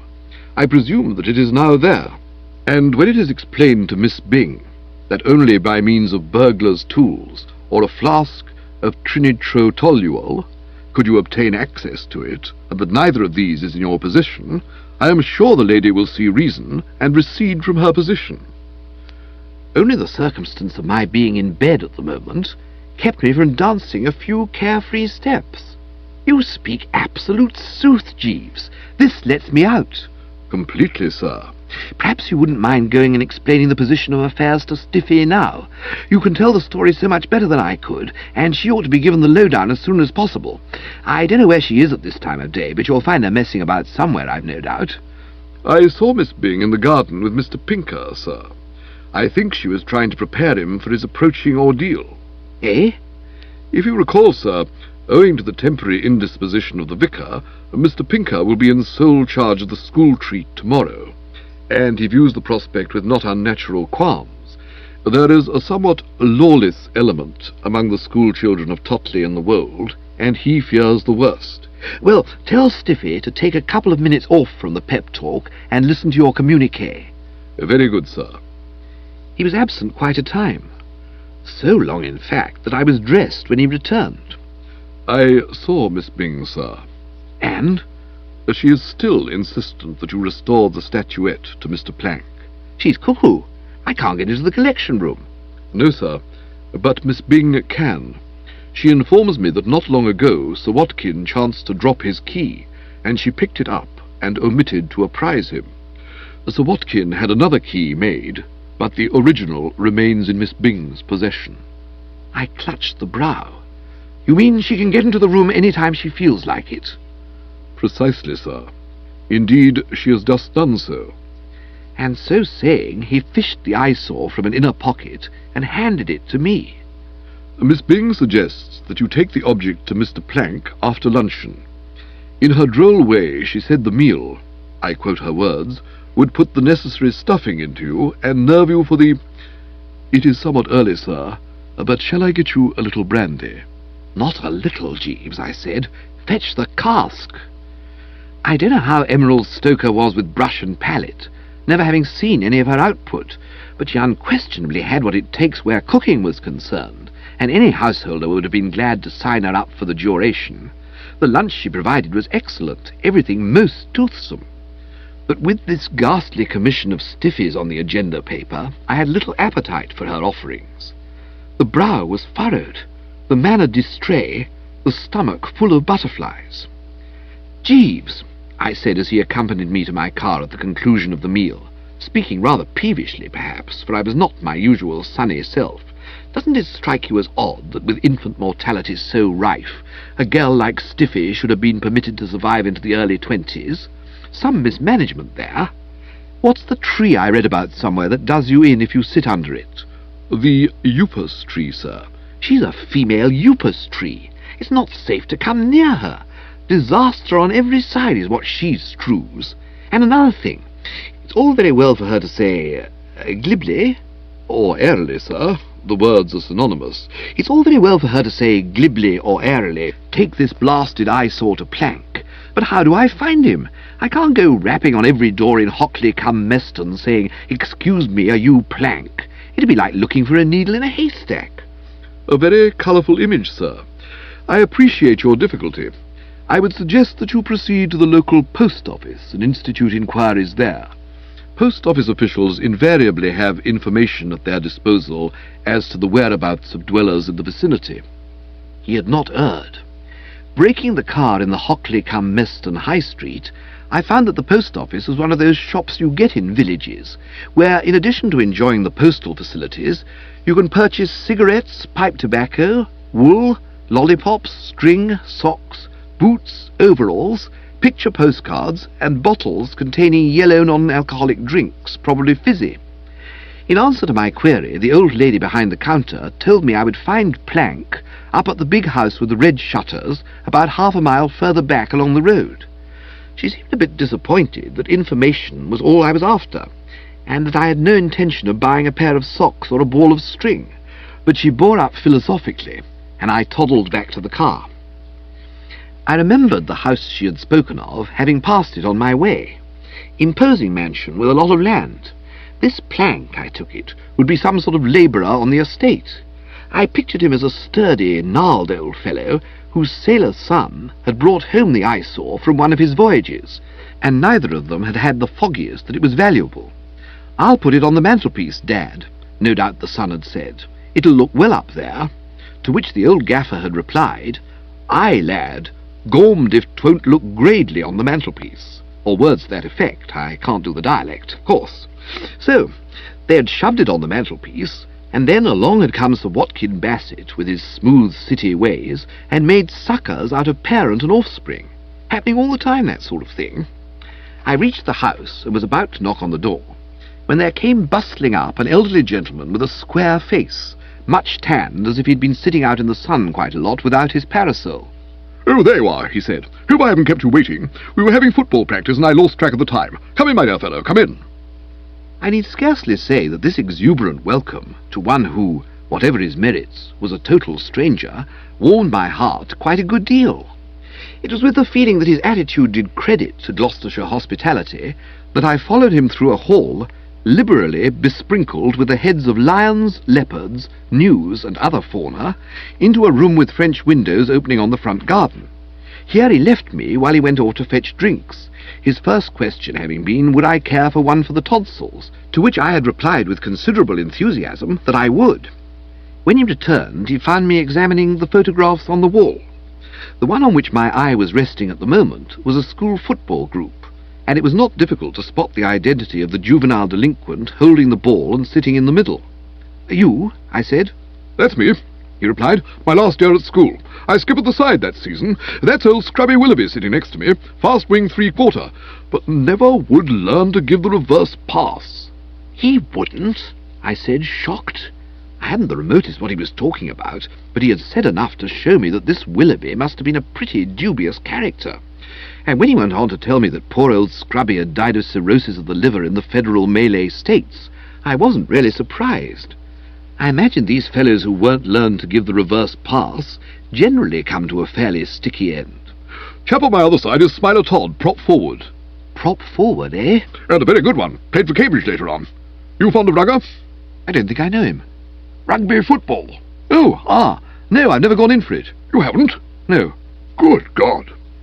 I could see that I'd sunk pretty low in his estimation, but he was a host, and managed to fight down the feeling of nausea with which my confession had afflicted him. "I've always been mad keen on rugger. Didn't get much of it after leaving school, as they stationed me in West Africa. Tried to teach the natives there the game, but had to give it up. Too many deaths, with the inevitable subsequent blood feuds. Retired now and settled down here. I'm trying to make Hockley cum Meston the best football village in these parts, and I will say for the lads that they're coming along nicely. What we need is a good prop forward, and I can't find one. But you don't want to hear all this. You want to know about my Brazilian expedition." "Oh, have you been to Brazil?" I seem to have said the wrong thing, as one so often does. He stared. "Didn't you know I'd been to Brazil?" "Nobody tells me anything." "I should have thought they'd have briefed you at the office. Seems silly to send a reporter all the way down here without telling him what they're sending him for." I'm pretty astute, and I saw there had been a mix-up somewhere. "Were you expecting a reporter?" "Of course I was. Aren't you from the Daily Express?" "Sorry, no." "I thought you must be the chap who was coming to interview me about my Brazilian explorations." "Oh, you're an explorer." Again I had said the wrong thing. He was plainly piqued. "What did you think I was? Does the name Plank mean nothing to you?" "Is your name Plank?" "Of course it is." "Well, what a very odd coincidence," I said, intrigued. "I'm looking for a character called Plank. Not you, somebody else. The bimbo I want is a sturdy tiller of the soil, probably gnarled, with a sailor son. As you have the same name as him, you'll probably be interested in the story I'm about to relate. I have here," I said, producing the black amber thing, whatnot." He gaped at it. "Where did you get that? That's a bit of native sculpture I picked up on the Congo and then sold to Sir Watkin Bassett." I was amazed. "You sold it to him?" "Certainly." "Well, shiver my timbers." I was conscious of a boy scoutful glow. I liked this Plank, and I rejoiced that it was in my power to do him as good a turn as anyone had ever done anybody. "God bless Bertram Wooster," I felt he'd be saying in another couple of ticks. For the first time I was glad that Stiffy had sent me on this mission. "Then I'll tell you what," I said, "if you'll just give me £5. I broke off. He was looking at me with a cold, glassy stare, as no doubt he had looked at the late lions, leopards, and gnus, whose remains were to be viewed on the walls of the outer hall. Fellows at the Drones, who have tried to touch Ufi Prosser, the club millionaire, for a trifle to see them through till next Wednesday, have described him to me as looking just like that. "Oh, so that's it," he said, and even Pop Bassett could not have spoken more nastily. "I've got your number now. I've met your sort all over the world. You won't get any £5, my man. You sit where you are and don't move. I'm going to call the police." "It will not be necessary, sir," said a respectful voice, and Jeeves entered through the French window.